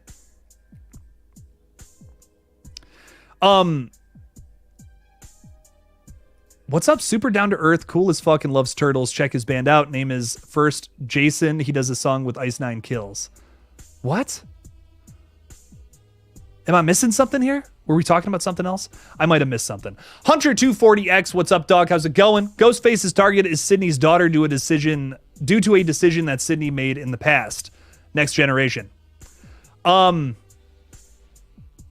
Maybe. I could see that. I could see that happening. I could see that fueling a whole new trilogy too, Hunter240X, if they do the time jump and then it's all about that. But, here's my thing, Hunter240X. If this was a normal franchise, if this was a normal slasher franchise and it was about characters getting out of horrible situations and trauma from their past, which, yes, is an element to Scream, I would be fine with this. I would have no issue with the time jump and having Sydney have kids that, pass the torch onto and all that cool.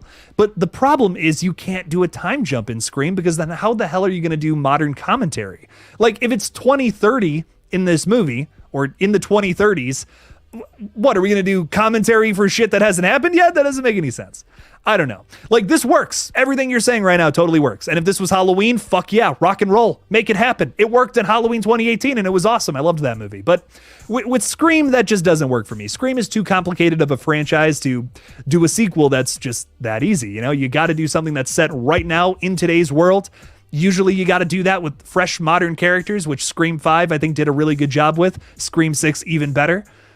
But I don't know, man. I just don't know if that's all going to work. If are we going to just throw horror commentary to the wayside and just make this a slasher franchise? Does that make this franchise a parody of itself? Is that embarrassing considering there's already a parody franchise of this franchise? I don't know. I don't know. Where does that take us? Again, all speculation. Nothing's set in stone. Nothing is 100% on what's going to happen or not. But man, I don't know. I don't know if I'd be crazy about that. So tough to say. Such a complicated franchise. There's no easy out. There's no easy answer to what they should do, what they can't do. But we'll see. Power's flickering over there. That's no good. No, things are good. I did just have, maybe 5 minutes ago, gave me a little notification that my Wi-Fi was going down. I'm not having any problems with the stream. I got the stream open up on another tab here, and everything's looking good. To the people watching, everything looking good out there? I think we're having little weather here. So nothing too crazy, but power's flickering. That's no good. Madison, I'll text you after this, see what's going on. But now everything's chill here. We're vibing. Billy Jennings is saying the first Resident Evil, that laser scene still amazes. Dude, listen, I think, listen, I think those movies are kind of dumb, you know, they're very simple, crazy movies, but I love them to death, Billy. I love them. I don't even care. I don't care. That scene is so entertaining. Like, it's great. It's excellent. I love when the dude gets chopped up into little tiny bits too. I can't remember if it's that movie or not, because I think the laser thing comes back, but I love it. Oh my God, those movies are so goofy. Love them. Nate Dogg is bored. What's up, dude? How's it going? Jake, do you know about David Howard Thornton, how he almost vomited on set of Terrifier 3 because of one of the scenes? Yeah, dude. Yeah, no, that's awesome. I remember seeing that, like, was it a Facebook post or something? I definitely did a video on that maybe a month ago or 2 months. When did that come out? Like March or February? Yeah, dude, no, that's awesome. That has me so excited. There's a kill in Terrifier 3 that made Art the Clown almost throw up. So I don't know, man. Has me excited, Nate Dogg. Or Nat Dog. I'm reading that wrong. I'm so sorry. Nat Dog. No, dude, I'm very excited. Terrifier 3 can't come soon enough. I'm dying for a trailer, which we should be getting soon. You know, we're moving into June here in just a week. Not even. Fuck, it's gonna be June next weekend, which is crazy. Moving into June here, we should be seeing some movement, seeing something happening, and I'm very excited to see where it goes.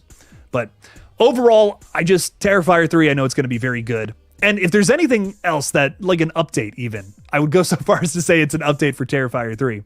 They have competition this year, man. I know y'all haven't seen In a Violent Nature yet, but there is a kill in that movie that is so brutal. I think it tops some of Art the Clown's kills. Not all, but some.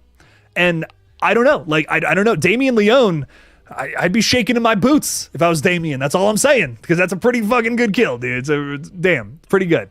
Yeah, Johnny scores one of the coolest kills of the year so far. Like the coolest kill in horror films this year. So we'll just have to see what Terrifier 3 does. I hope it tops it. I think that would be really cool. You know, that would make horror fans very happy. But, it's going to be a tough, very narrow situation here. I think I'm going to have to do a video at the end of the year doing like top 10. What were the top 10 kills in horror? If I'm uploading in December, which is, I don't know if I can say that yet, but Jake's thinking about taking a break at the end of the year, but we'll see. We'll see what ends up happening. Either way, I don't know what the fuck's going on. I'm just very excited. Can't wait for Terrifier 3. I hope the kills rock. Jake, am I gonna watch Bad Boys 4? I haven't seen Bad Boys 3, dude. I've seen Bad Boys 1 and 2. You know, they're fun. They're insane. They're ridiculous. I don't know. This is not one that's really on my radar. I'm not gonna lie. But I really enjoy. I'm trying to think. What is the other non-horror movie I'm looking forward to? Twisters. I'm really looking forward to. I'm seeing Furiosa tomorrow. Fuck. Well, there was totally something else, and it's completely slipping me. There was another non-horror movie, Joker 2. That's what it was. Joker 2 I'm totally seeing this year as well. Very excited for that. I got to rewatch the original because I haven't seen it since before the pandemic. So I saw Joker in theaters. It was one of the last movies I saw in theaters before everything hit. But no, I'm very excited for that one. But Bad Boys 4, I don't know. I don't know about that one. Sam Sand is saying, I love the Paul W.S. Anderson Resident Evil franchise. I don't think they're dumb, but they are definitely not strictly based on the video game. Although 6 was disappointing. When I say they're dumb, I just feel like, they're here just to be action zombie movies. You know what I mean? And nothing else. And that's okay. Like, you don't have to be anything else but that, if that's all you want to do. I was just talking about Mad Max Fury Road, and that is, not a very complex movie, but it's really well done. Like, that's what's awesome about it. It doesn't have like a whole lot of, I don't know. It doesn't got a whole lot going. It's not doing a whole lot, but what it's doing really well. It's a very simple movie that's done very well. Just like these movies, I think. I think these movies are very fun. They're very entertaining. They're very high octane. And I could watch them any time of the year. I can't say that about movies that are very overly complicated. I'm not putting on Hereditary every night. You know what I mean? That's not a fall asleep to it kind of movie. But these movies, absolutely. Like, I could put these on with some buddies and just hang out, watch these things, have a very fun time. So I love them. Don't get me wrong. I do have a very good time with them. Love them to death. You should hop on COD after this. I should, but I got it. I do got to edit I still got to edit the short film. I still haven't done that. It's still not done, which is crazy. Maybe I'll do like an hour of COD and then I'll just get the short film. I got to get picture lock done today so that the sound design, we can start doing sound design. But I will talk more about that with patrons very soon here. Once I get like a rough cut done, I'm going to do another update and then tell you all about it. But trying to get picture lock done today, but it's coming out very well. It's coming out good. Shit's good. If you guys don't know, I am working on a short film right now that we shot back in April. And I've been slowly editing it over the past month or so, but it's been tough. It's been a lot. Maybe I'll hop on for a little bit, but I do got to get that done at some point today.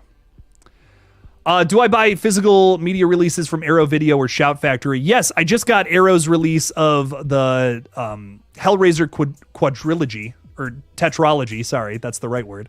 I always forget that. Yeah, so I just picked that up recently. It's like a 4K of the first 4 Hellraiser movies, which are really the only Hellraiser movies you need to watch.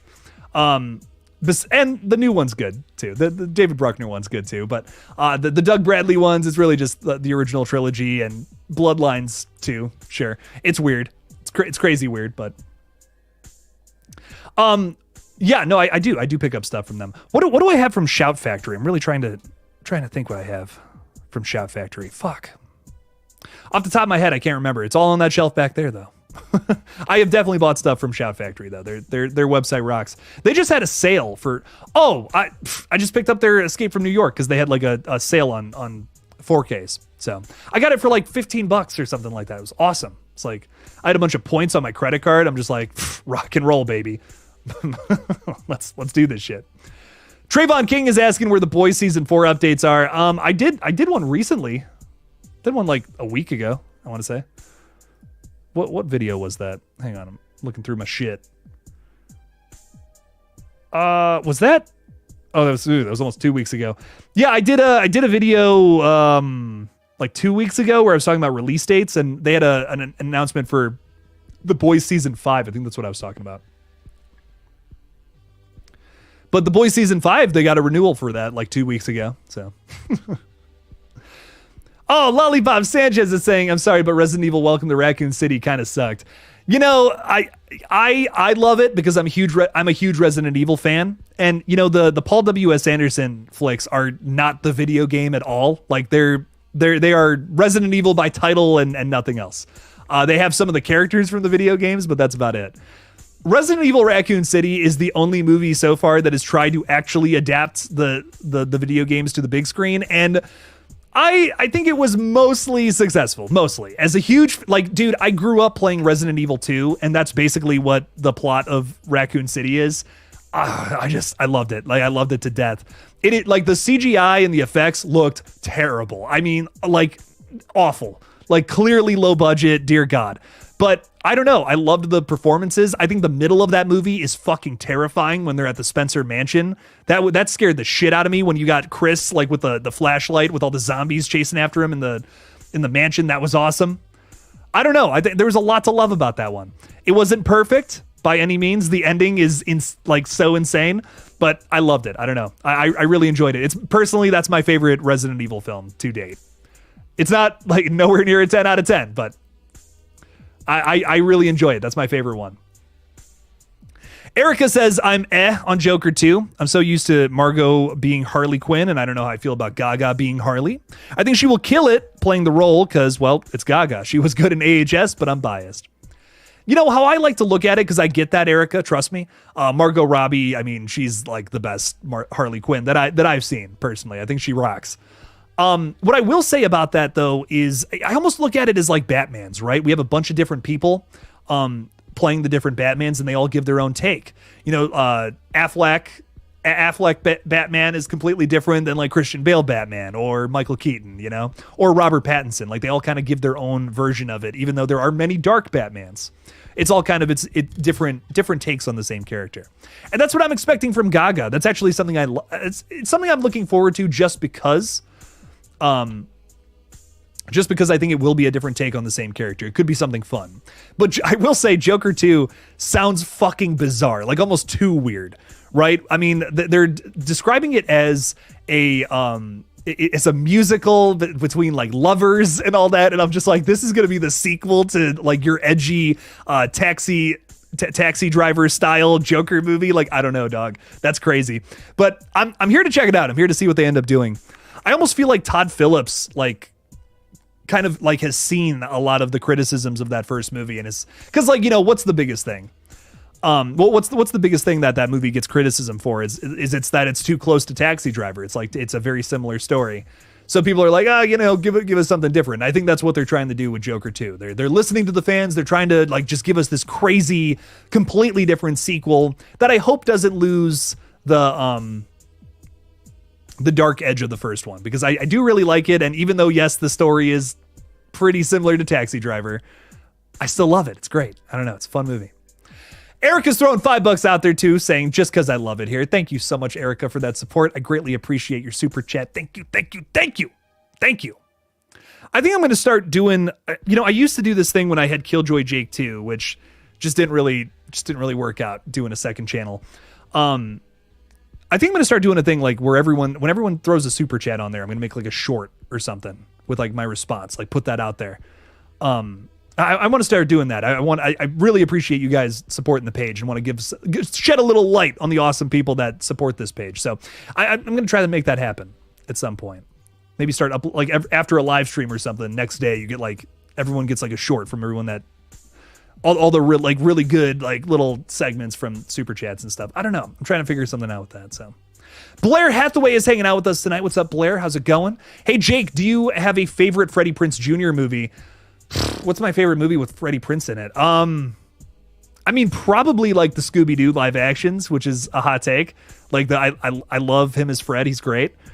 I mean, you know, I know what you did last summer. It's just not, I know some people love it. Like, it's like, oh, that's like one of my favorite slasher movies. I don't know. It's just, I'm not crazy about it where some people are, but I love the live action Scooby-Doos. Those are so much fun. So goofy. Such a great time. That's probably my favorite movie with him in it. Both of them. I don't even care. Funny Jackson Watkins is saying, what's up, my man? I'm subscribed. Dude, thank you. Thank you, Jackson. Thank you, Jackson Watkins. I appreciate that. You know, I hate to ask. Hate to ask. You're so kind coming in here saying you're subscribed. I do appreciate that. But, you know, I do have another channel that I'm trying to get off the ground here. It's called Groovy Smoothie. I don't know. If you want to check that out, subscribe. I talk about like cartoons and adult animation and all that. I'm currently covering season 2 of Smiling Friends. So if you're like, ooh, okay, I like Smiling Friends, I fuck with that, go check that out. Give it a watch. I don't know. Just a thought. So subscribe. Get that page to like 3,000 subscribers. That'd be pretty cool. So am I going to review every episode of The Boys or the whole season?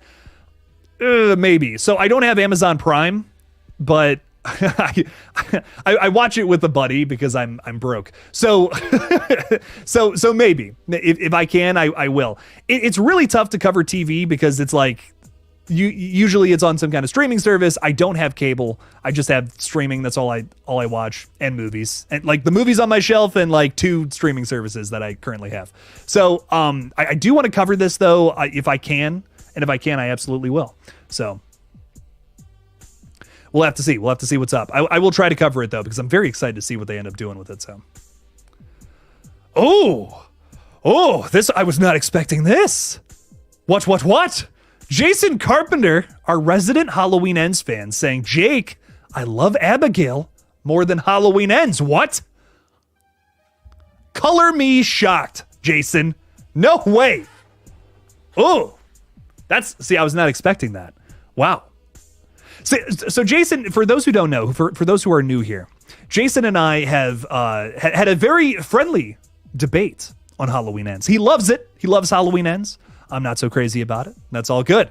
But that's the great part of this. That's what's excellent about what we're all doing here. We're talking about movies and it's a fun time.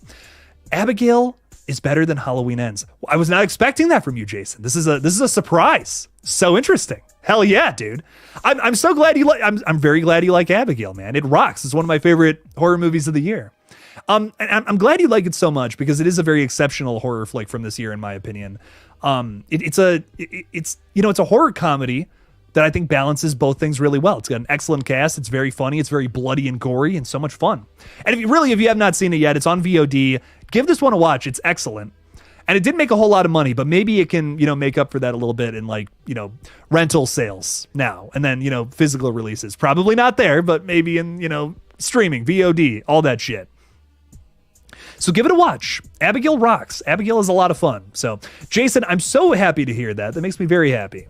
So I'm glad you liked it, man. Thanks for the $2. I'm shocked. I'm taken aback. I'm at a loss for words here. I don't even know what to say. It's amazing. Michael saying you can't beat a bit of Adult Swim adult animation. I agree. Adult Swim is kind of my favorite place for all that. So that's why I'm talking about Smiling Friends and Rick and Morty. So those are the big topics I'm covering over there. I will be talking about some other things though. There's some. I want to start covering over on that page. I want to cover random episodes of old adult animation. Like Beavis and Butthead, and actually there's a Family Guy video I want to make, which might be cringe. I don't care, but there's a video I want to make regarding Family Guy real soon. I have a lot of topics for that second page, so subscribe to Groovy Smoothie. We're making it happen over there. It's gonna be fun. Antonis is throwing $10 out there saying if Damien Leone keeps trying to pop a kill in every new Terrifier movie, will it be silly and goofy by then? If anyone can do it, it's Damien Leone. I mean, Antonis, don't forget, we were having the same conversation right before Terrifier 2 was coming out. We were like, how's he going to top the girl getting sawn in half? There's no way. He's talking about it like there's totally a kill in this that tops it. And, I was hopeful. I was like, you know what? I think he can do it. I'm here for it. I'm here to see the underdog just fucking win and make this happen. And he did. Oh my God, he did. The bedroom scene is the most brutal fucking thing I've ever seen. That's insane. Will he do it again? He says he has. He says he's done it. He says that there's a scene in here. He's like, this is gonna be the scene. This is gonna be it. And I'm like, dude, let's go. Let's make it happen. Let's run it up. So I hope so. And Antonis, the other thing too, because if this franchise were to just keep going forever and ever and ever, I would say yes. But Damien seems to have a hard cutoff at Terrifier 4. That's gonna be it. We're gonna do Terrifiers 1 through 4. We're calling it a day. That's it. I'm excited. I'm really excited to see if he's able to do it, 2 more times, right? Past Terrifier 2. Shit. I mean, that would be great, right? It would be so great for the fans. I would love to see that happen, but I don't know.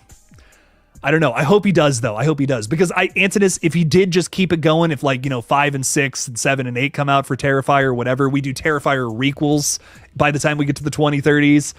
Yeah, it'll get silly and goofy, of course. It totally will. No way around it. Come on now. But could he do it 2 more times? I think it's possible. It's not going to be easy, but I think it's possible, man. So we'll just have to see, Antonis. Excellent question, though, and I'm very excited to see if we can make that happen moving forward in subsequent sequels. But thank you so much for the $10, man. I'm also excited to see, a little jumping off point there, but I'm also very excited to see what else Damien does outside of Terrifier. He has this secret project in the works over at Ghost House Pictures, which is Sam Raimi's company. So Sam Raimi and Damien Leone working on a project together, that's so exciting. Dude has also talked about making an action movie too, a gory action movie. And I'm like, fuck yeah, I would love to see that. So I'm very excited to see Damien actually move past Terrifier. Don't get me wrong. I love the Terrifier franchise, but I'm excited to see what else is underneath this guy's belt. We'll see what else comes. We'll see what else comes from all this. Jeff Young is with us. What's up, Jeff? How's it going? KillJoy Jake, what is one thing that you hope to see in Scream 7 once it gets released next year? The tippy top most important thing to me about Scream 7 is a good killer reveal. I feel like we haven't had one of those since 2022. So I'm really hoping for a good killer reveal more than anything in Scream 7. I think it's an element to the film that could save it, in my opinion. Dude, if you have a good Ghostface reveal, that'll impress me at this point because the last film failed to do that. I love Scream 6, but wow, weakest Ghostface reveal in the franchise, man. I really do love it to death. It's one of my favorite Scream movies. Scream 6 is so much fun, but the Ghostface reveal, not so great. Was not crazy about it. But I want to see Scream 7 top the last film. Hopefully it's not a random long lost cousin, brother, sister, whatever. That would suck. But I'm just hoping that they have a surprise reveal, something that really pulls the wool over our eyes. That would be fun. That would be fun to see. I feel like we haven't had a good like honestly the last good like murder mystery reveal that like blew my mind was probably Amber in Scream 5. I'm trying to think if there's anything else. I don't know, Scream 6 and Thanksgiving, like nothing crazy there. Nothing where I was like, "Oh my god, no way," you know? But Amber in Scream 5 was the last one that like blew my fucking mind. Just like how Liv had her mind blown. Funny stuff. Nat Dog just graduated last Saturday. Dude, congrats. From high school or from college or what's up? Hit me with some deets, man. I want to hear that. I want to hear what's up. Throw it at me. Jason Carpenter is saying, I'm the first person to admit Abigail isn't really scary, but it is a fun thrill ride popcorn movie. See, when I say that I love horror comedies that balance horror and comedy, that doesn't necessarily mean it's got to be scary. It's just got to be horror, you know? And horror doesn't mean you got to be scary. It just means you got to be gory. It means you got to be, you know, shocking, thrilling, whatever. And that movie is that. It's not scary. Like Abigail's not a really scary flick, but it is very shocking and has some fun little twists and turns throughout it. It's very bloody. It's very gory, and I love that about it. So it managed to up the horror elements to it. But it's also very silly and very fun and very exciting. It's a thrill ride. Like you said, it's got a lot to it. The characters are so much fun. They're great. I don't know. There's a lot going for that one. Adam Jeffrey, thank you so much. I only have one thing to say. I love your channel, dude. I love you. Thank you, Adam. Thanks for hanging out with us, dude. Appreciate you. Thanks for the kindness. I got a comment the other day where it was like, God, you're still complaining about Melissa Barrera. Mind you, that comes from a video where I was literally just explaining the situation. like all I said was, it was the most ridiculous comment. I was like, are you kidding me, dude? All I said in the video was like just explaining the Melissa Barrera situation as it was part of one of the points I was making. And I was just like, I'm not even talking about it. That's not even the point of the video, really. It was just an element. One of the things. It's crazy. You get hate comments for literally nothing sometimes. So I do appreciate the positivity in the streams. These things give me life. It means a lot. Honestly, could Jamie Kennedy still be able to return? We didn't technically see it.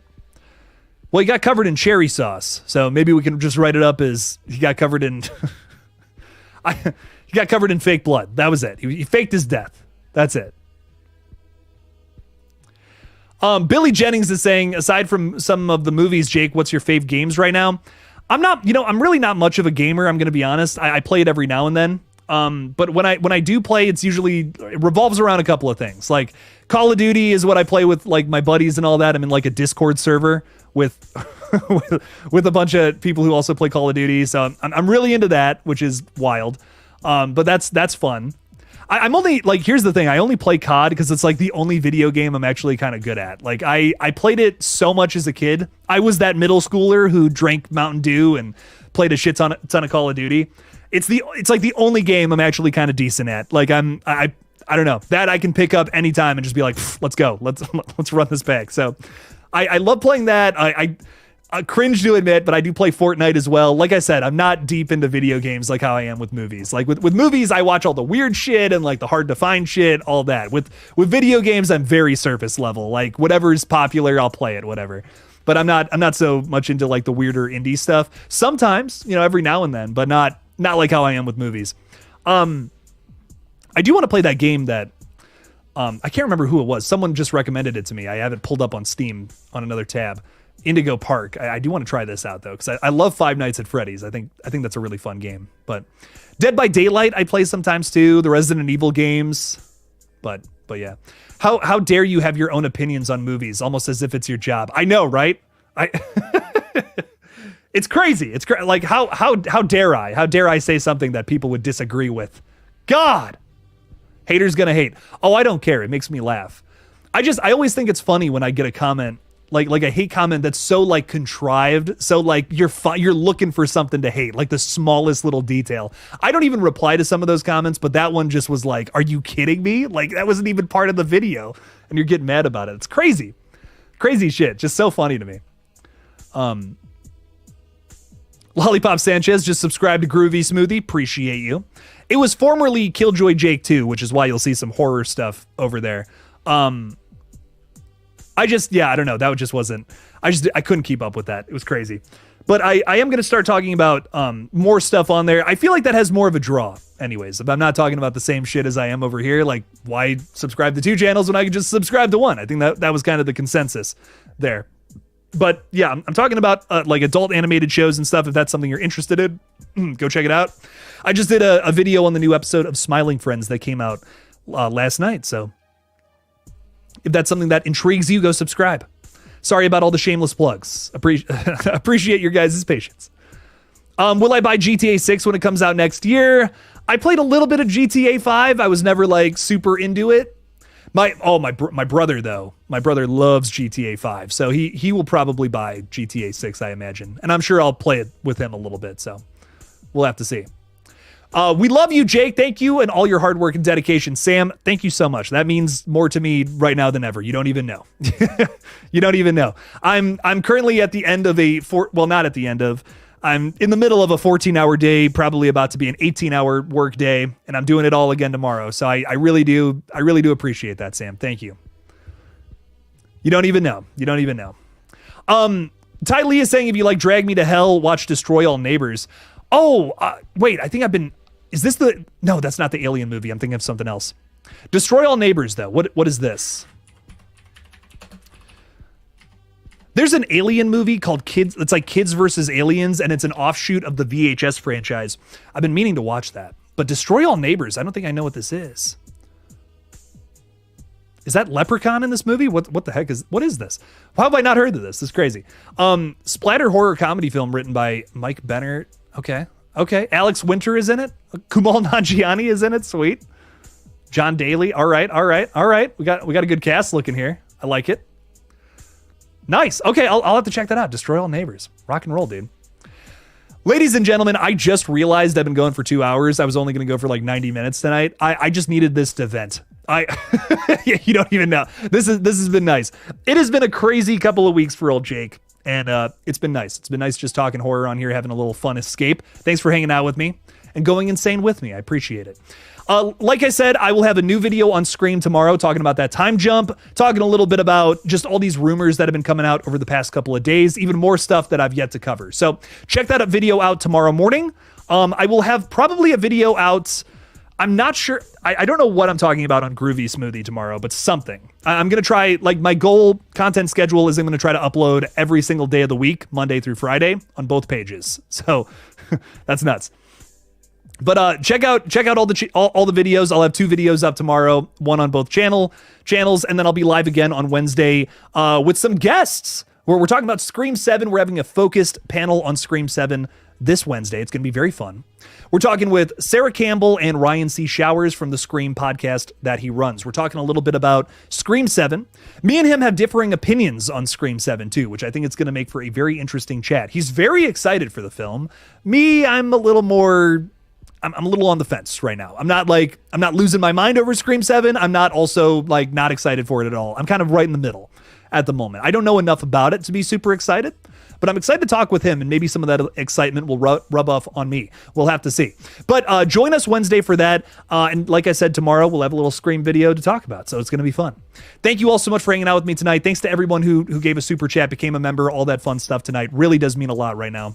And as always, don't forget to kill it out there, y'all. Peace out.